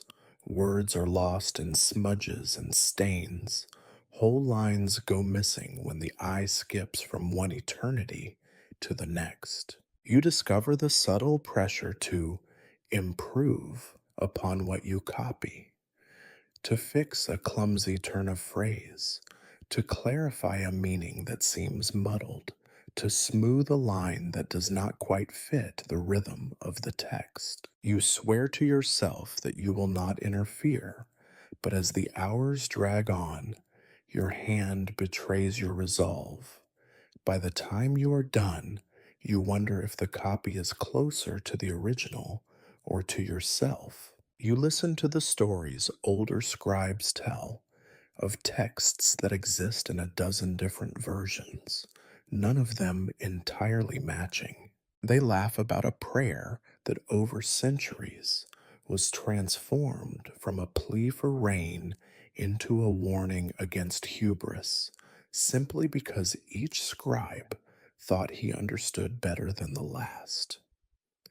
There are debates, fierce, endless, about which version is true. The scholars argue, but you know the answer, all of them, and none of them. The original is a ghost, forever lost behind the shadows of its offspring. You think about the mistakes that multiply as the copies proliferate. One miswritten word, replicated faithfully by generations of obedient scribes, can become doctrine. An accidental omission, one dropped phrase in a sleepy moment, becomes an absence so absolute that future readers cannot imagine anything was ever missing. You wonder if all wisdom is built on such errors, compounded until no one remembers the difference. Yet, for all its flaws, the act of copying is the only defense against loss. Every scroll you reproduce is a small rebellion against the forgetfulness of the world.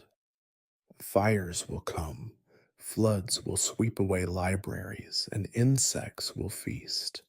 But somewhere, in some hidden corner, a copy might survive. You cling to this hope, even as you see the evidence of its futility. You have watched entire collections disappear in a single night of chaos. You have seen the blank spaces where a name once was, the brittle fragments that cannot be pieced together. Still, you copy. It is the only thing you can do. You notice that every scribe has his own style, his own way of shaping letters, measuring margins, adding little embellishments, or omitting them entirely. Sometimes you find yourself copying not just the words, but the quirks of another's hand, a slant here, a flourish there, until your own work is indistinguishable from a stranger's. There is a certain humility in this. You are not just preserving the text, but all the hands and eyes and minds that have touched it before you. There are whispered rumors of scribes who take pride in their improvements, who change a word here, a name there, sometimes for clarity, sometimes out of spite, sometimes just to see if anyone will notice. Occasionally, you do notice when you find two copies side by side. The difference is small but unmistakable. It is tempting to be indignant, but you know you are guilty too. You have corrected, omitted, adjusted, all in the name of making the text right. You suspect that every scribe believes he is saving the work, even as he reshapes it. You think about the fate of originals. It is a cruel joke that the truest version is always the most vulnerable.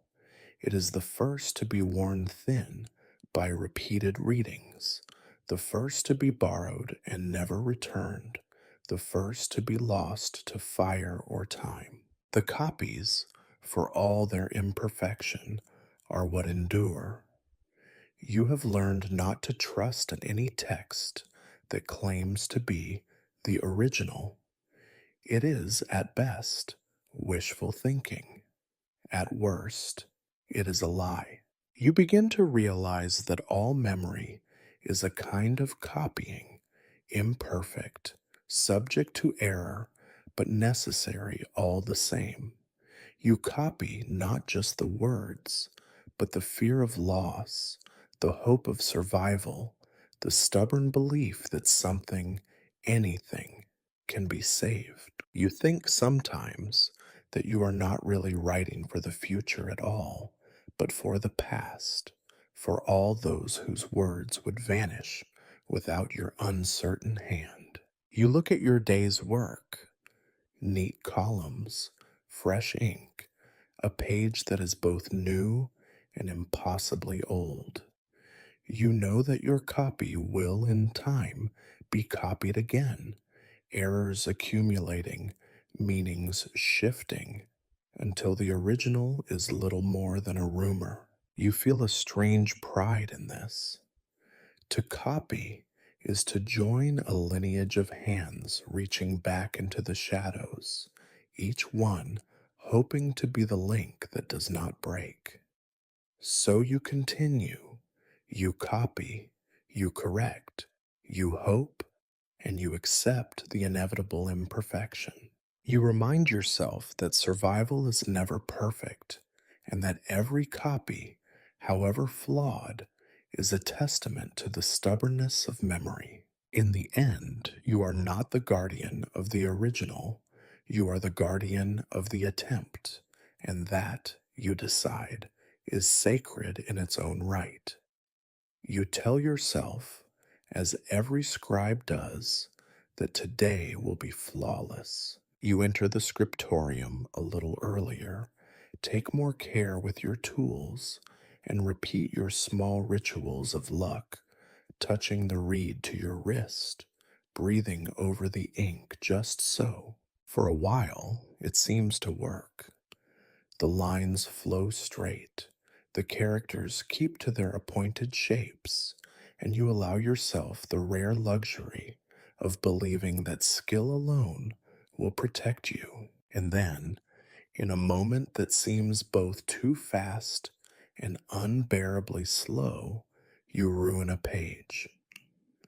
It is the page, of course, the one that contains a genealogy, a sacred passage, a law written in the hand of a priest long dead, but not forgotten. You have copied carefully for hours, your concentration narrowing to a thin point of light. Then, a careless nudge, your elbow catching the inkwell, the dark liquid arcing across the sheet in a perfect, silent sweep. For a second, you do not breathe. The ink seeps into the fibers, blossoming outward, devouring words and names, leaving only black confusion where there once was careful order. There is a peculiar silence that follows, one you have never quite grown used to.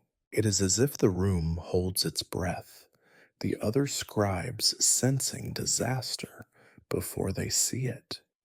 You stare at the ruined page, your mind racing through a litany of curses, prayers, and useless wishes. You want to go back 1 minute, just one, but time is as indifferent as papyrus is unforgiving. You try to salvage the work, dabbing gently with a cloth, but the stain grows. The more you touch it, the worse it becomes, as if the ink itself is punishing you for your arrogance. A part of you wants to hide the page, to slip it beneath the pile and hope no one will notice. But there is no hiding such a mistake, not in a place where every page is counted, every line checked and rechecked. You remember the stories told in low voices at the end of long days. The scribe who, after spilling ink on a king's decree, attempted to scrape away the stain only to tear the papyrus and earn a month's labor copying inventory lists. Or the apprentice who tried to rewrite a damaged passage and misspelled the name of a god, a mistake that lingered for generations. Every scribe has a tale of disaster, and now you have yours. You begin the work of repair, though you know it is mostly ritual. You trim the edges, trying to save what you can. You scrape at the surface with a careful blade, the fibers growing thinner and weaker beneath your touch. The more you try to fix it, the more obvious the wound becomes. In the end, you are left with a sheet that bears your failure like a scar, a warped, discolored patch where the sacred text should have been. The consequences arrive quickly. Your overseer inspects the page, lips drawn tight. There is no anger, only disappointment, which somehow stings more. He sets the page aside without a word and hands you a fresh sheet. The message is clear.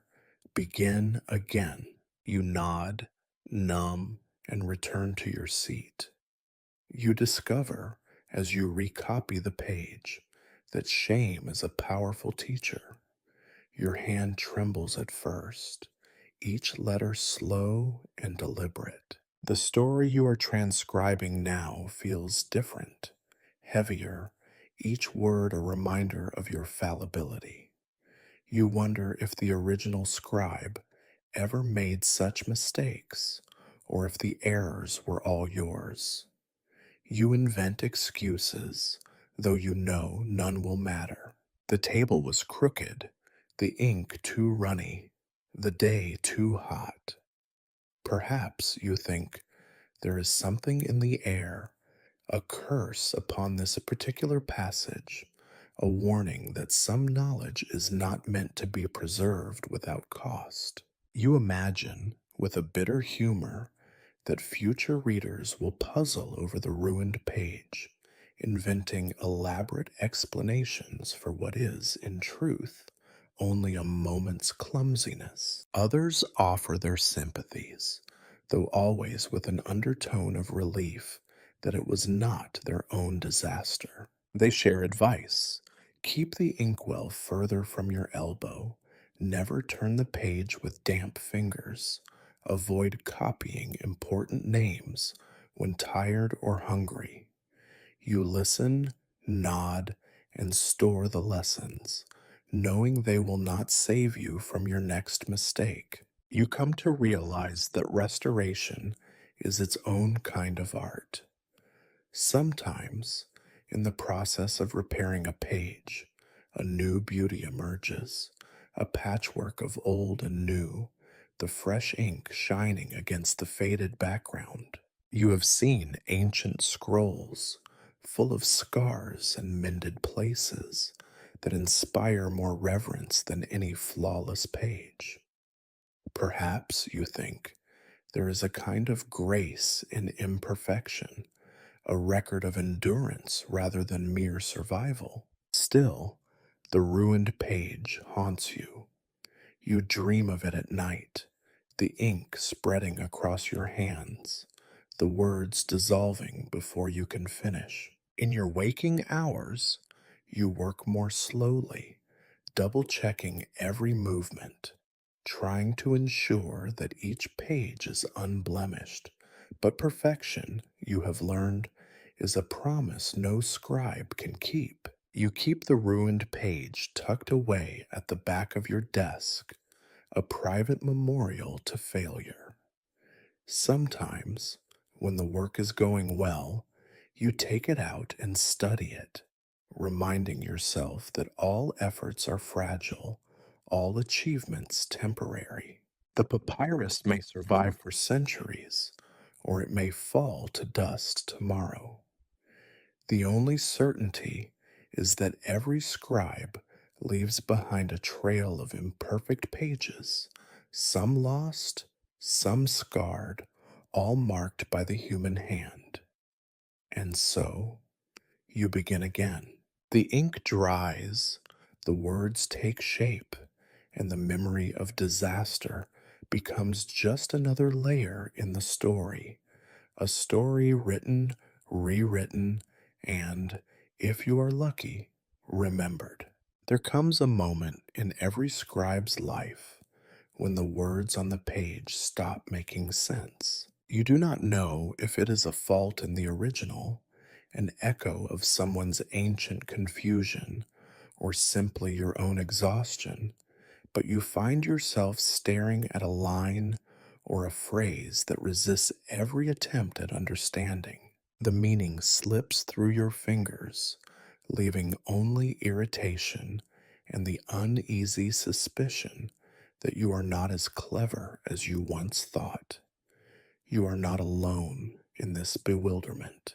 There is a long tradition among scribes, older than the script itself, of wrestling with the inexplicable. The margins of sacred texts, so carefully measured and fiercely guarded, are filled with the evidence of these silent battles, tiny notes, hesitant questions, desperate guesses. Each mark is a testimony to uncertainty, proof that not even the most devout or meticulous among you can claim perfect understanding.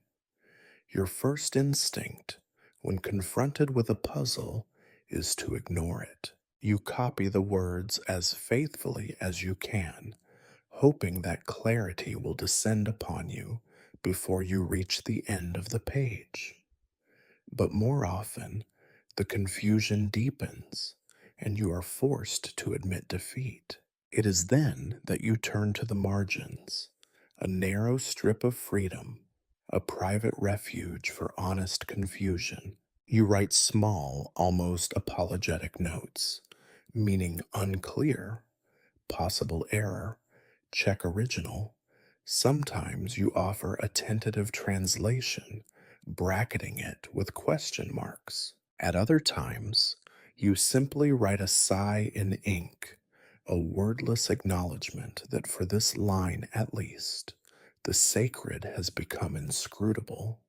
There are, of course, legends about the power of marginalia. Older scribes whisper about the ghost notes, marks left by hands long dead, whose meanings have become mysteries in their own right. Some believe these notes hold hidden wisdom, codes passed secretly through the generations. Others say they are nothing more than the last resort of desperate men. You prefer the latter explanation. It makes your own uncertainties feel less burdensome. Occasionally, you come across the marginal notes of those who came before you. Some are helpful, a suggestion for a clearer word, a reminder to check another source. Others are less useful, cryptic hints that seem more like private jokes than genuine guidance. Here begins the nonsense, or trust this line at your peril. You smile at these, feeling a kinship with the unknown scribes who struggled with the same passages centuries before. You begin to notice a certain honesty in the margins that is absent from the main text. The sacred script demands perfection, order, and certainty. The margins, by contrast, are a haven for doubts, jokes, and human frailty. It is in the margins that scribes confess their ignorance, share their frustrations, and sometimes, in rare moments, leave messages for one another. The margin is where the scribe, so often invisible, leaves his true voice. As your career progresses, you grow bolder with your marginalia. You start to leave more elaborate notes, not just about meaning, but about the circumstances of your work. Copied during a storm, ink ran badly. Page damaged by mouse, meaning possibly lost. Read aloud to overseer. He disagreed with interpretation. You know that future readers will judge you, but you also know that they too will need reassurance. That confusion is universal. You even begin to see the value in embracing mystery. Not every line can be explained, not every word made clear. Some texts are meant to remain puzzles, their full meanings lost to time, their true intentions forever uncertain. There is a certain comfort in this, an acceptance of the limits of human knowledge, a reminder that even the most sacred texts are shaped by imperfect hands and minds. You take pleasure, too, in the stories that circulate about famous marginalia.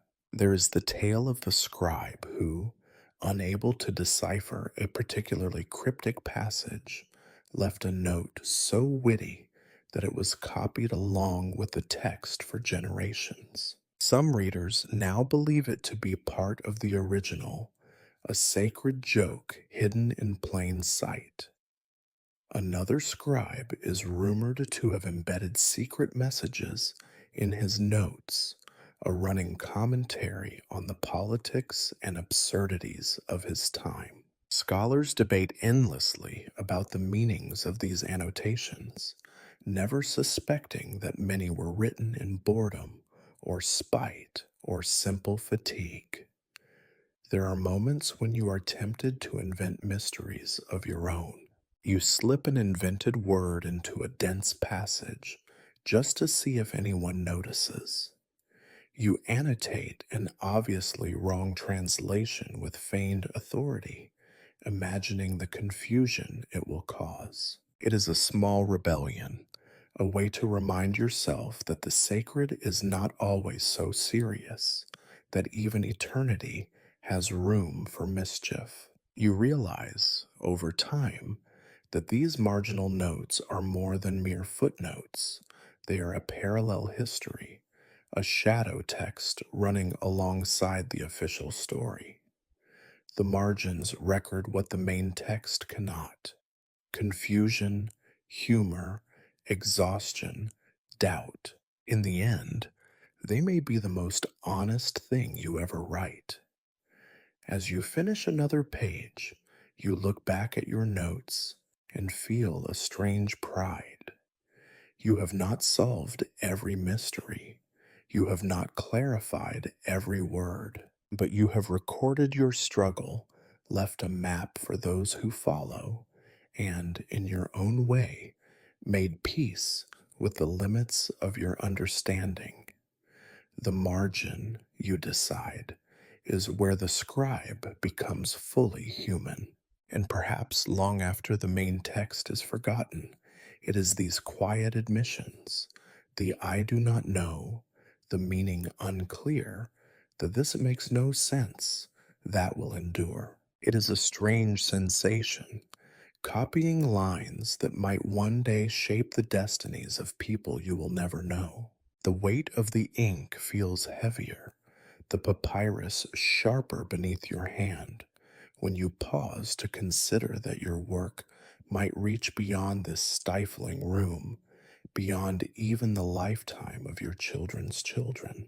You have been told, time and again, that the words you write are not merely echoes of tradition, but seeds planted for the future, words that may someday govern cities, change the course of wars, or comfort those standing at the edge of despair. There are moments, late in the evening, when this thought fills you with a sort of giddy arrogance. You picture a grand hall, centuries from now, where a king listens to your text read aloud before making a decision that will alter the fate of a nation. You imagine scholars poring over your phrases, priests invoking your words as evidence of divine will, lovers quoting your lines to prove the purity of their devotion. You allow yourself a private smile, certain that you, a scribe with tired eyes and ink stained hands, have quietly become the author of history. And then, just as quickly, the irony seeps in. You know the truth is rarely so grand. If your text does influence the future, it will likely be by accident. The most important discoveries are almost always the product of mistakes. A passage misread, a metaphor mistaken for literal command, a story retold so many times that its origins become unrecognizable. You have seen firsthand how the smallest of changes can ripple outward. A single word miscopied, a name altered for political convenience, a line misunderstood, and then codified as unalterable law. You remember stories of texts that shape the world not through wisdom, but through confusion. There was the scribe who, through exhaustion or indifference, turned a list of agricultural duties into a commandment against eating certain crops. For generations, families avoided whole fields, certain that breaking the taboo would bring disaster. By the time anyone questioned the origin, the story had become tradition, and no one was willing to risk the gods' anger for the sake of curiosity. There are other, darker tales, texts misused to justify violence, to punish the innocent, to consolidate power. You have seen priests twist words into weapons, scholars debate the meaning of a single line until kingdoms burn. You are reminded again of the irony. The more sacred a text becomes, the more likely it is to be wielded by those who seek certainty where there is only ambiguity. You do not flatter yourself that you are immune to such mistakes. You know that your own fatigue, your own misunderstandings, might one day become the source of a doctrine, a legend, or a law. You sometimes wonder if the truest legacy of a scribe is not wisdom, but confusion, a long chain of tiny errors and private interpretations built up until no one remembers where they began. Still, there is another kind of influence that is quieter, less dramatic. You have watched as the texts you copy are used to comfort the dying, to teach children, to give structure to the chaos of daily life. You remember seeing once a woman whispering lines from a scroll to her son as he slept, the words wrapping around him like a blanket. You think of the poor and the lost who come to the temple, clutching fragments of your labor, searching for hope in the lines you labored over when you could barely keep your eyes open. There is a humbling truth in this. For all the grand ambitions, for all the dangers of error and misuse, the texts you copy often serve their most profound purpose in the small, unseen moments of ordinary life. It is not the king's decree or the priest's sermon that endures, but the comfort given to a grieving mother, the courage sparked in a fearful heart, the fleeting peace found in a line spoken at the right moment. You find yourself wondering what kind of influence you would want your words to have if you could choose. Would you prefer to shape laws and legends, or simply to ease someone's suffering, even if they never know your name? The question lingers, unresolved, as you dip your pen and resume your work. The truth is, you have no control over what survives or how it is used. The text will outlive you, but it will also outgrow you, transformed by each new reader, twisted by needs and desires you can neither predict nor prevent. There is a certain bleak comfort in this realization. Your labor is both vital and trivial, essential and absurd. You are the keeper of words, but you cannot control their journey. Perhaps this is the truest wisdom a scribe can possess: to do your work as faithfully as you can, to accept that the future is always a little bit out of focus, and to trust that somewhere along the way, your words might matter, not because you intended them to, but because someone needed them. As you finish another page, you look down at the familiar scrawl of your own hand. You know that these lines might disappear tomorrow, destroyed by fire or water or simple neglect. Or they might survive, misunderstood or misused, for centuries. You cannot decide which is more frightening, but you keep writing, stubborn and hopeful, a little more humble with every page. In the end, perhaps the greatest influence of the text is not on the world, but on the scribe.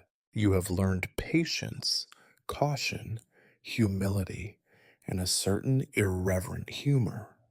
You have come to understand that, like your work, you are both fragile and enduring, easily lost yet surprisingly persistent. And as you set down your reed for the night, you whisper a silent hope that, whatever your words become, they will do a little more good than harm. The scriptorium has always been a place of routine. The scratch of reeds, the slow creak of stools, the soft shuffle of sandaled feet. Yet now, even these old sounds seem uncertain, hollowed out by the rumor and dread that swirl through the halls. Change has come. You can taste it in the air, a mix of fear and stale incense. Every scribe knows the symptoms: whispers at dawn, silences at midday, glances that flicker toward the door whenever new footsteps echo on the stones. It begins, as such things always do, with a decree. A herald, puffed up with borrowed authority, enters the scriptorium and unrolls a fresh scroll. His voice is sharp and brittle as he lists the new truths. Certain names are to be removed from all records. New prayers must be included. Histories rewritten to suit the needs of the new rulers. There is no room for questions. You are told, obey or be replaced. You have seen this before, or at least heard stories from the oldest scribes, how every new power seeks to rewrite the past to justify the present. A victorious general demands to be called divine. An old enemy must vanish from the records as if he never existed. Sometimes it is as simple as erasing a name. Sometimes it means recasting entire epochs. You understand, with a kind of bitter clarity, that eternity bends easily in the hands of those who control the ink. The work changes overnight. There is a rush to gather old scrolls, to hunt for errors and inaccuracies. Loyal scribes patrol the stacks, watching for anyone reluctant to comply. The air is thick with the sour smell of fear. You are instructed to cross out, blot over, or burn whatever no longer suits the new order. You find yourself hesitating, reed trembling over the page. You erase the names you once copied with reverence, writing new ones in their place. The process is both mechanical and heartbreaking. Some scribes are eager in their obedience, inventing elaborate justifications for every edit. They speak of renewal, of restoring the truth, of cleansing the records. You recognize self-preservation when you see it. Others are less certain, their hands heavy, their faces gray with doubt. In private, you hear their muttered questions. What was the point of all those years of careful copying? What is the value of truth if it can be erased with a stroke? You feel the weight of these changes in every joint, every breath. The new prayers taste foreign in your mouth. The rewritten histories ring hollow in your ears. The old texts, full of meanings and memories, are now forbidden knowledge. You catch yourself mourning lines that once seemed unimportant. Even your marginal notes, those honest confessions of confusion and fatigue, must now be scrubbed away in case the wrong eyes see them. The punishments for resistance are clear. Some are reassigned to menial tasks: inventory, bookkeeping, washing ink pots, stripped of the dignity of sacred labor. Others simply disappear, their places at the desk left empty, their fates the subject of whispered speculation. You remind yourself to keep your doubts hidden, to let your reed move obediently, to survive this purge as others have before you. There is irony in how swiftly the eternal can be rewritten. The phrases you spent months perfecting, the names you etched with care, are now as fragile as the papyrus itself. You wonder how future readers will make sense of the gaps, the sudden changes in style and content.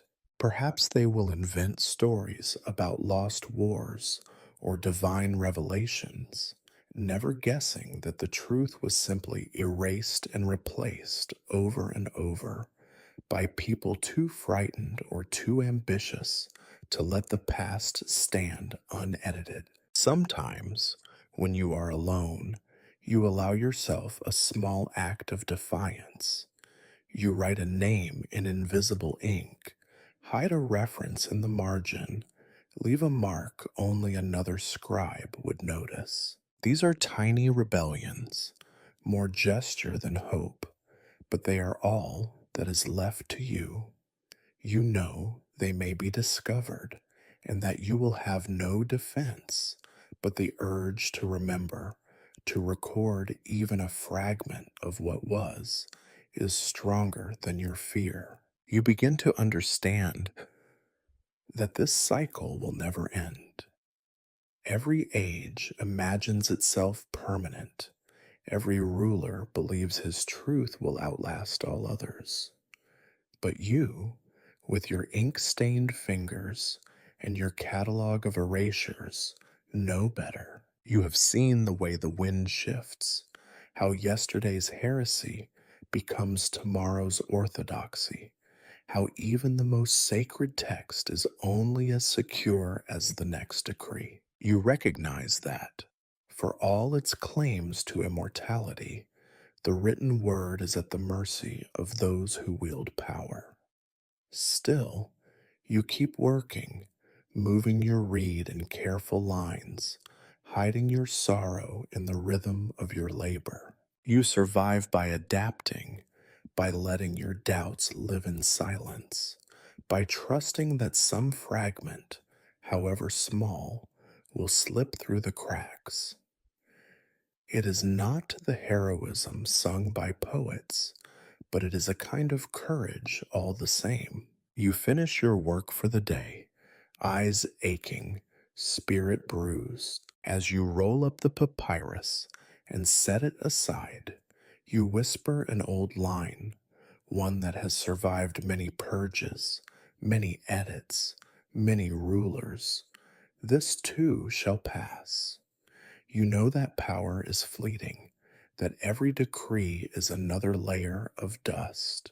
The papyrus may crumble, the ink may fade, but the desire to remember, to resist, to bear witness in secret, endures. As you leave the scriptorium, you look back one last time at the rows of tired scribes, each one caught in the machinery of a history that will, inevitably, forget them. You do not know if your words will survive the next purge or the one after that. But for now, you write on, stubborn as ever, a small, persistent witness to the endless rewriting of eternity. Every day, you see it happen, a slow, unglamorous unraveling that cares nothing for the sanctity of your words or the supposed eternity of the written record. The papyrus you trusted as a vessel for memory begins to betray you, not in dramatic disasters, but in the gentle, persistent manner of all things that rot and fade. It starts at the edges, where the sheets curl like autumn leaves left too long in the sun. The corners fray, thin fibers pulling away, little filaments drifting down to gather in the cracks of your desk. The sound is almost imperceptible, a dry whisper, the language of decay. You run a careful fingertip along the border and feel the difference. Rough, uneven, dustier each week. Once you believed papyrus to be eternal. Now you see its end in every faded line. The color changes too, from the pale straw of new sheets to the sickly yellow of overripe fruit. Stains blossom, slow but inevitable, spots left by oil from your fingers, droplets from a cough, the ghost of yesterday's sweat. There are dark veins from spilled ink, subtle bruises where someone pressed too hard or too long. Even sunlight, so often invoked as a blessing, becomes a quiet assassin, bleaching the page unevenly, transforming black ink into an unsteady brown and then a dull gray. Some mornings you arrive to find a sheet curled in on itself, as if seeking refuge from your touch. You have learned the dangers of flattening it too quickly. A faint line becomes a crack a tear, and before you know it, half a proverb lies on your desk in dry, unreadable fragments. You gather up the pieces, cursing gently, then wonder if the universe is simply mocking your attempts at permanence. The texture of papyrus changes with the seasons. In the wet months, it grows soft and yielding, the layers swelling just enough to make every pen stroke bleed. In the dry heat, it becomes brittle, shrinking away from itself, edges snapping off under the slightest pressure. You watch your own hands age beside it, calluses and wrinkles, ink stains that no soap can erase.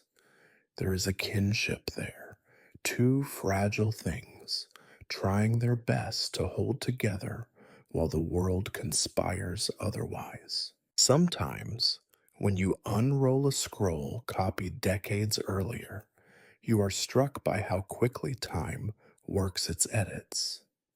The ink has faded, the letters blur at the edges, the words you once thought immortal, now indistinct. A name you once wrote with trembling care is half erased, a memory slipping toward oblivion. You know the rituals for repair, a careful patch here, a drop of oil there, a new piece glued in place to reinforce the weak. But these are only postponements. The scribe's craft is not just writing, it is patching, binding, mending, always racing against a rot that cannot truly be beaten.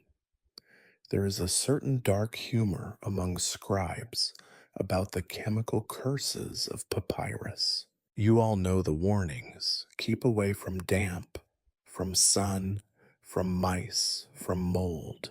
But the air itself seems an enemy. The salts from your skin, the acids in your breath, the invisible armies of tiny, hungry lives, all work in silence to reclaim what you have tried so hard to fix. Some say there are secrets to making papyrus last.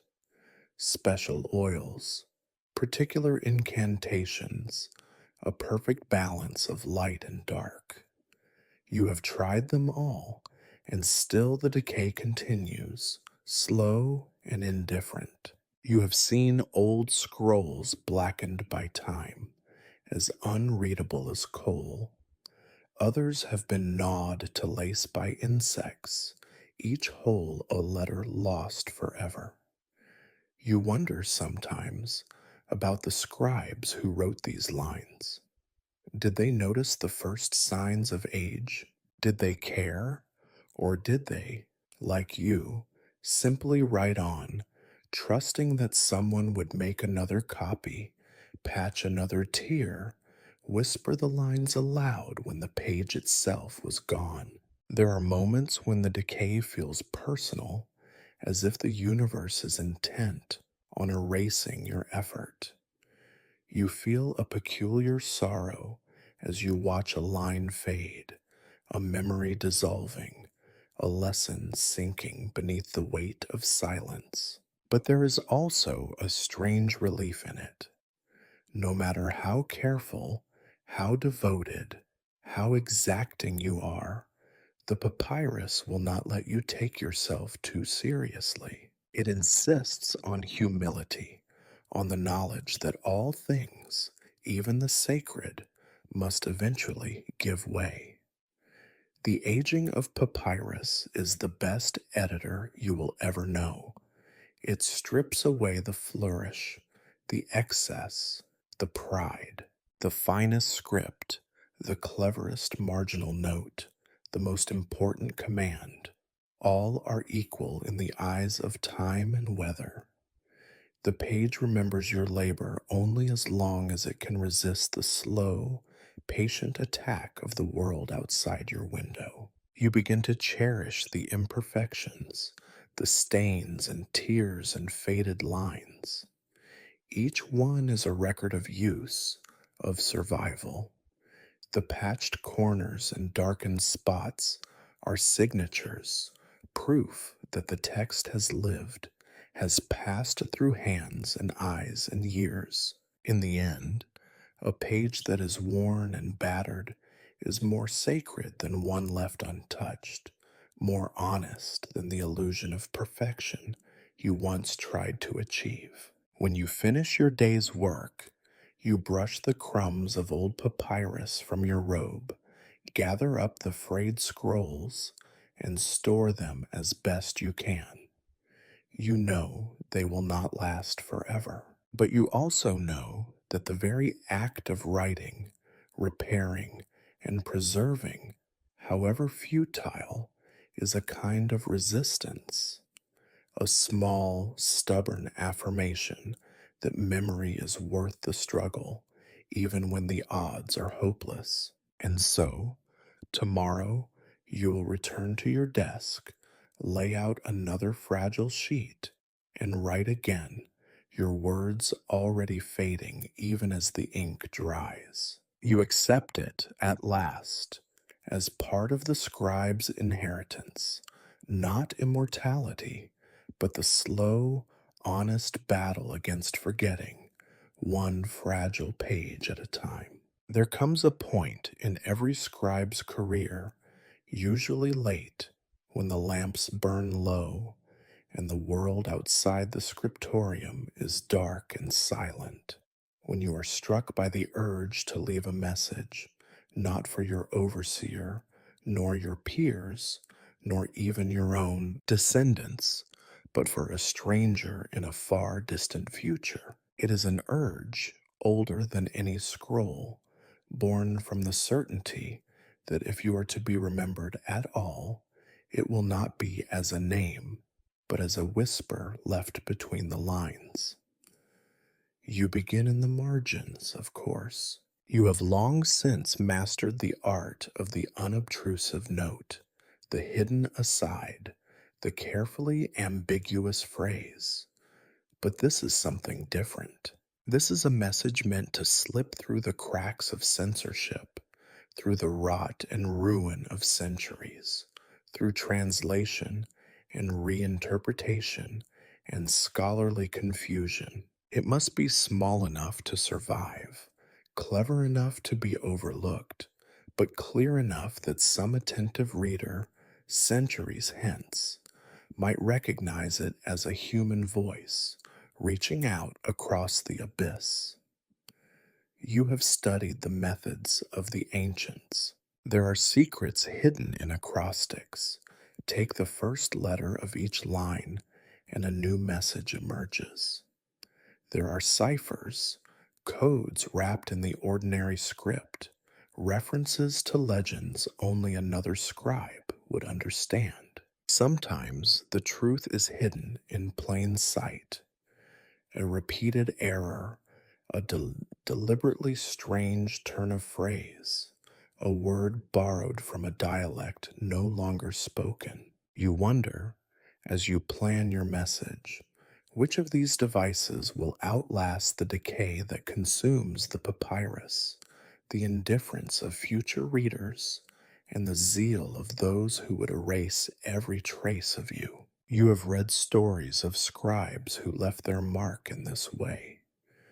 There is the legend of a lament hidden in a genealogy, each name beginning with a letter spelling out a secret plea for mercy. Another scroll, centuries old, is said to contain a prophecy hidden in a list of trades, each occupation an allusion to a coming disaster. The scholars argue endlessly about these messages. Were they warnings, jokes, acts of rebellion, or simply accidents? You know, better than they do, that a scribe's intent is rarely so pure. Sometimes you leave a secret simply because the urge to speak, to be seen, is too strong to ignore. You choose your method carefully. Perhaps you slip a line into a dense passage, disguised as an annotation. Let the reader beware, for what is written here has passed through many hands. Or perhaps you use the oldest trick, write a name backwards, a child's riddle hidden among the prayers. You feel a peculiar thrill, a sense of kinship with whoever, if anyone, might one day notice your small act of defiance or honesty. You consider writing something profound, a warning about the vanity of rulers, a lament for all that will be lost, a piece of secret knowledge. In the end, though, you find yourself tempted toward humor. If you read this, know that the flies are as bad now as they ever were. Or, this passage is nonsense. Blame the scribe, not the gods. You smile at the thought of a distant scholar puzzling over your joke, uncertain if it is code, confession, or simple mischief. Sometimes you imagine the future reader in vivid detail. He is a scholar, of course, serious, exhausted, surrounded by fragments and failed translations. He pauses, brow furrowed, and stumbles across your message. For a moment, across the centuries, you are together in the same dust filled room, sharing the same frustration, the same small delight at finding another soul hidden in the text. Perhaps he will answer you with a note of his own, and the dialogue will continue invisibly from generation to generation. But you know, too, that most secrets are lost. The papyrus rots, the ink fades, the message is erased or rewritten by a more obedient hand. Your hidden words may be discovered only as a curiosity, a puzzle with no solution, or may be dismissed as a meaningless error. Still, you write. There is dignity in the attempt, in the hope that some part of your voice might escape the silence. You think about the kinds of secrets that have survived, scraps of poetry, curses and blessings, cryptic riddles, private jokes. You imagine the lives of the scribes who left them, their joys and fears, their longing for connection. It comforts you to know that you are part of a lineage of secret keepers, message leavers, quiet rebels who refused to go unnamed. The act of writing a secret message becomes, for you, a kind of ritual. You perform it slowly, with care, as if to summon a witness. You picture the scroll being found in some distant future, unrolled by hands as careful as yours. You hope that the reader will pause, will sense the human presence beneath the layers of ink and tradition, and understand that someone long ago looked ahead and wished to be known. Perhaps your secret will never be found. Perhaps it will survive, but go unrecognized. But as you set down your read, you feel lighter, strangely satisfied. You have done what scribes before you have done. You have reached out, however quietly, to the unknown. And in that act, you have woven yourself into the text, not just as a hand, but as a voice, a mind, a flicker of humanity in the machinery of memory. As you close your day's work, you whisper softly to the dark, "Remember me." You know the odds are slim, but sometimes you tell yourself, "A whisper is all that endures." There is an odd ritual you have developed at the end of each scroll, each week, each year, a pause before the lamp burns out, a moment when you allow yourself to reflect, to weigh what has been gained and what has been lost. The tally is never straightforward. What counts as accomplishment? A page without error? A phrase that might survive the next fire or flood? Or is it simply that you are still here, still writing, while so many lines you've traced have already faded to dust? Tonight, the scriptorium is quieter than usual. Most of your colleagues have left, their footsteps echoing down the long stone corridor. You are alone, the last caretaker of the day's labors, surrounded by a soft sea of scrolls, some finished, some abandoned, some forever awaiting a new beginning. You move your hand slowly across the papyrus, feeling the small ridges and valleys, each one a record of your persistence, your moments of focus, and your many distractions. You begin to reread, as you sometimes do, the lines you have copied in recent weeks. You recognize your own handwriting, steady here, trembling there, bold where you were certain, hesitant when you were tired or afraid. You see the places where you corrected a mistake, the subtle patches where a tear was mended, the faint, apologetic notes in the margins. You are struck by the realization that your life is recorded here, not just in the words you copied, but in the evidence of your struggle. Scribes are not meant to be remembered as individuals. You have known this since your earliest days, since the first time you saw your own work overwritten or corrected, your name replaced by a title or a blank space.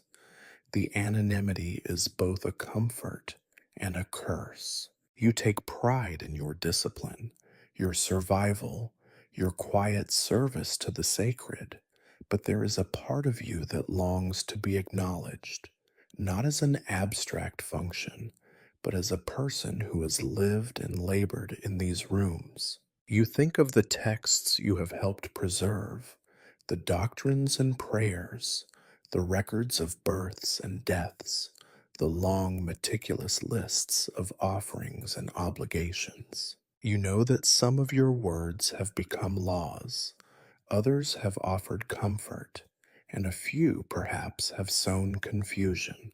You wonder if the sum of your career can be measured in these lines, or if it is instead found in the friendships forged over shared mistakes, the silent camaraderie of late night work, the moments when the light fell just right, and for a few breaths you forgot the weight of eternity. Sometimes you recall the stories of other scribes whose legacies were decided not by their skill, but by fortune. The papyrus that survived the fire because it was buried under an overturned jar. the copy that became authoritative simply because it happened to be the only one left after a flood, the forgotten page that a future scholar will one day misread, assigning it a meaning you never intended. You realize, not for the first time, that history is as much a matter of luck as of labor.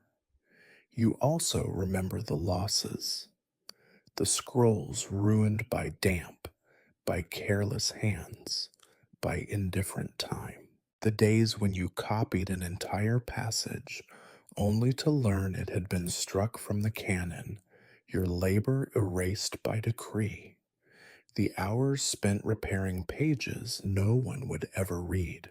The moments when the fear of failure froze your hand, when the ache in your back became too much to bear, when you doubted whether anything you did truly mattered. In these darker moments, you find yourself wishing you could ask the readers of the future for forgiveness, for the errors, the omissions, the places where exhaustion or distraction warped the meaning. You hope that, if nothing else, your intentions might be understood, that you tried to serve the words, that you cared about the truth, even when you knew it would not survive intact. Yet, despite all this, there is a stubborn pride in what you have done.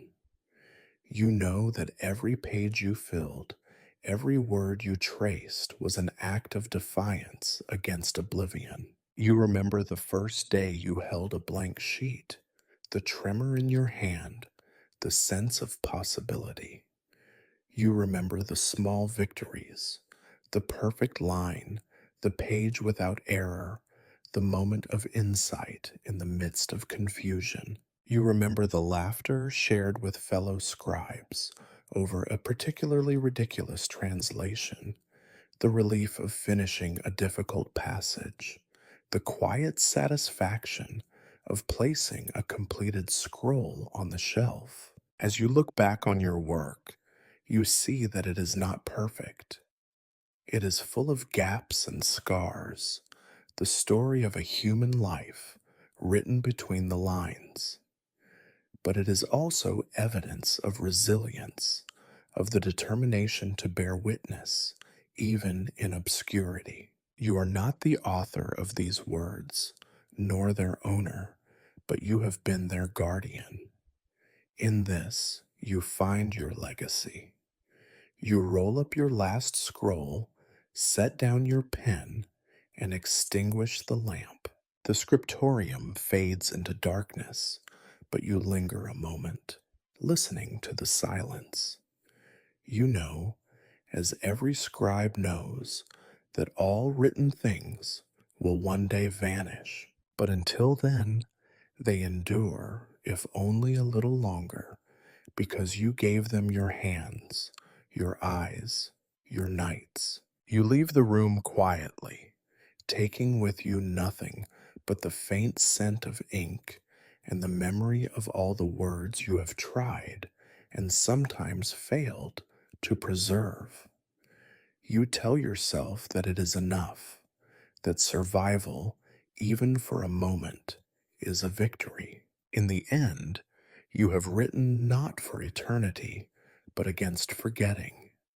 And perhaps, you think, that is all a scribe can hope for. You have always wondered what the end would feel like, not the end of an age or a scroll or even a day, but the true conclusion when there are no more words left to copy, no instructions left to follow, no more small rituals to keep your hands busy and your mind at bay. Now, as dusk stretches its long fingers across the scriptorium and the last pages are rolled, you know, the end is not marked by trumpets or applause, but by silence and the slow cooling of ink. The room is empty, save for the pale glow of the window and the soft rustling of papyrus beneath your hand. All around you are the artifacts of your craft, Worn blades, ink pots half full or nearly dry, piles of rejected drafts, and above all, the thick, steady presence of finished scrolls. Your legacy, such as it is. It is a humble kingdom built on repetition, patience, and a kind of stubbornness that no overseer could ever truly command. You lift the last piece of papyrus, weighing it in your palm. It is neither the finest nor the worst sheet you have ever held. The surface is familiar, marked with the shallow scars and subtle bruises of years spent in a world too damp, too hot, too careless for delicate things. The fibers flex and resist as you unroll them, releasing a faint scent that you have come to recognize as the perfume of time. Old earth, dried river, ink, sweat, and dust. You read the words once more, checking for errors you will never fully banish. There are the usual imperfections, an uneven margin, a faint blot where your pen slipped, a line that trails off at the bottom where you grew tired. You trace your finger over a repaired tear, a small monument to a day when you almost gave up. For a moment, you consider making another correction, but the urge passes. Perfection was never the point. Endurance was. You place the papyrus on the table, aligning it carefully with the edge.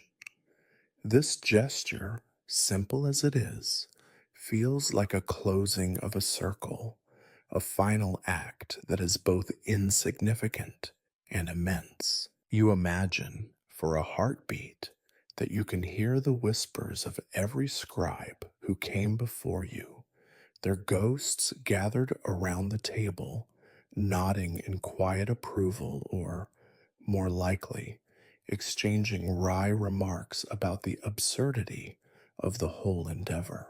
Your thoughts drift, as they always do, to the future. Who will be the first to touch this page after you are gone? A fellow scribe, perhaps, searching for a model or a scrap to reuse. A priest, hoping for guidance in a difficult hour. An archivist, whose careful hands might tremble with awe or boredom.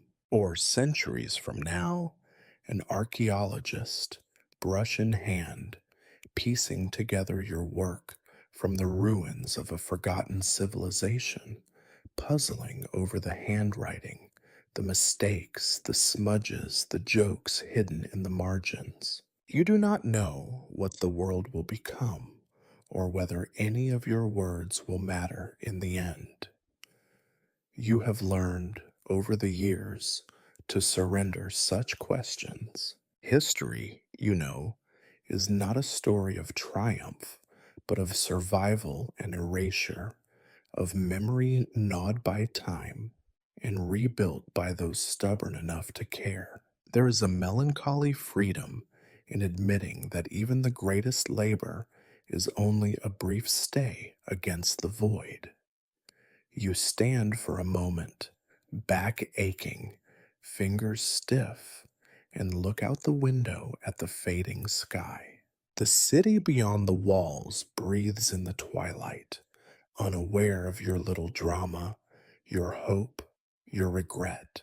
You recall the days when you began this work, full of ambition and dread, and realize how small your circle has become, how much you have let go in exchange for the steady comfort of repetition.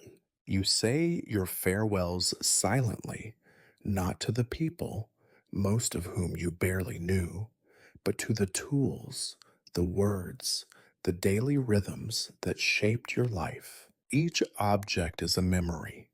The knife you used to cut papyrus when your hand was still steady, the stone for smoothing edges, the old lamp that once smoked so badly you nearly fainted. the rag for blotting ink, and, occasionally, tears. All are witnesses to a life spent in the service of preservation, a service that, in the end, was always to yourself. You leave the papyrus on the table, knowing that this is as much a gift as you can give. You do not lock the door or hide the work away. Someone will find it, or they will not. Someone will read it, or they will not. The world will move on, swallowing your labors, sometimes spitting out fragments for the amusement or confusion of those yet unborn. Perhaps that is enough. Perhaps that is everything. You step outside, the cool air biting your cheeks, the evening loud with the indifference of life. The silence inside the scriptorium lingers, a soft echo in your bones. You realize that this too will fade. The scrolls will rot, the papyrus will flake away, the ink will fade into unreadable brown, and eventually, even the table will collapse beneath the weight of years. But for a little while, just a little while, your words will remain, and with them, a faint shadow of your presence. The world does not notice your departure. The city glimmers, the river runs, the stars blink into the night. Tomorrow, another hand will reach for the reed, another voice will curse the flies, another scribe will wonder if it is all worth the trouble. You hope they find your work. You hope, most of all, that they smile. You walk away, leaving the scriptorium to the darkness and the future. Behind you, on the table, the papyrus waits, quiet, flawed, stubborn, and for a brief moment, eternal.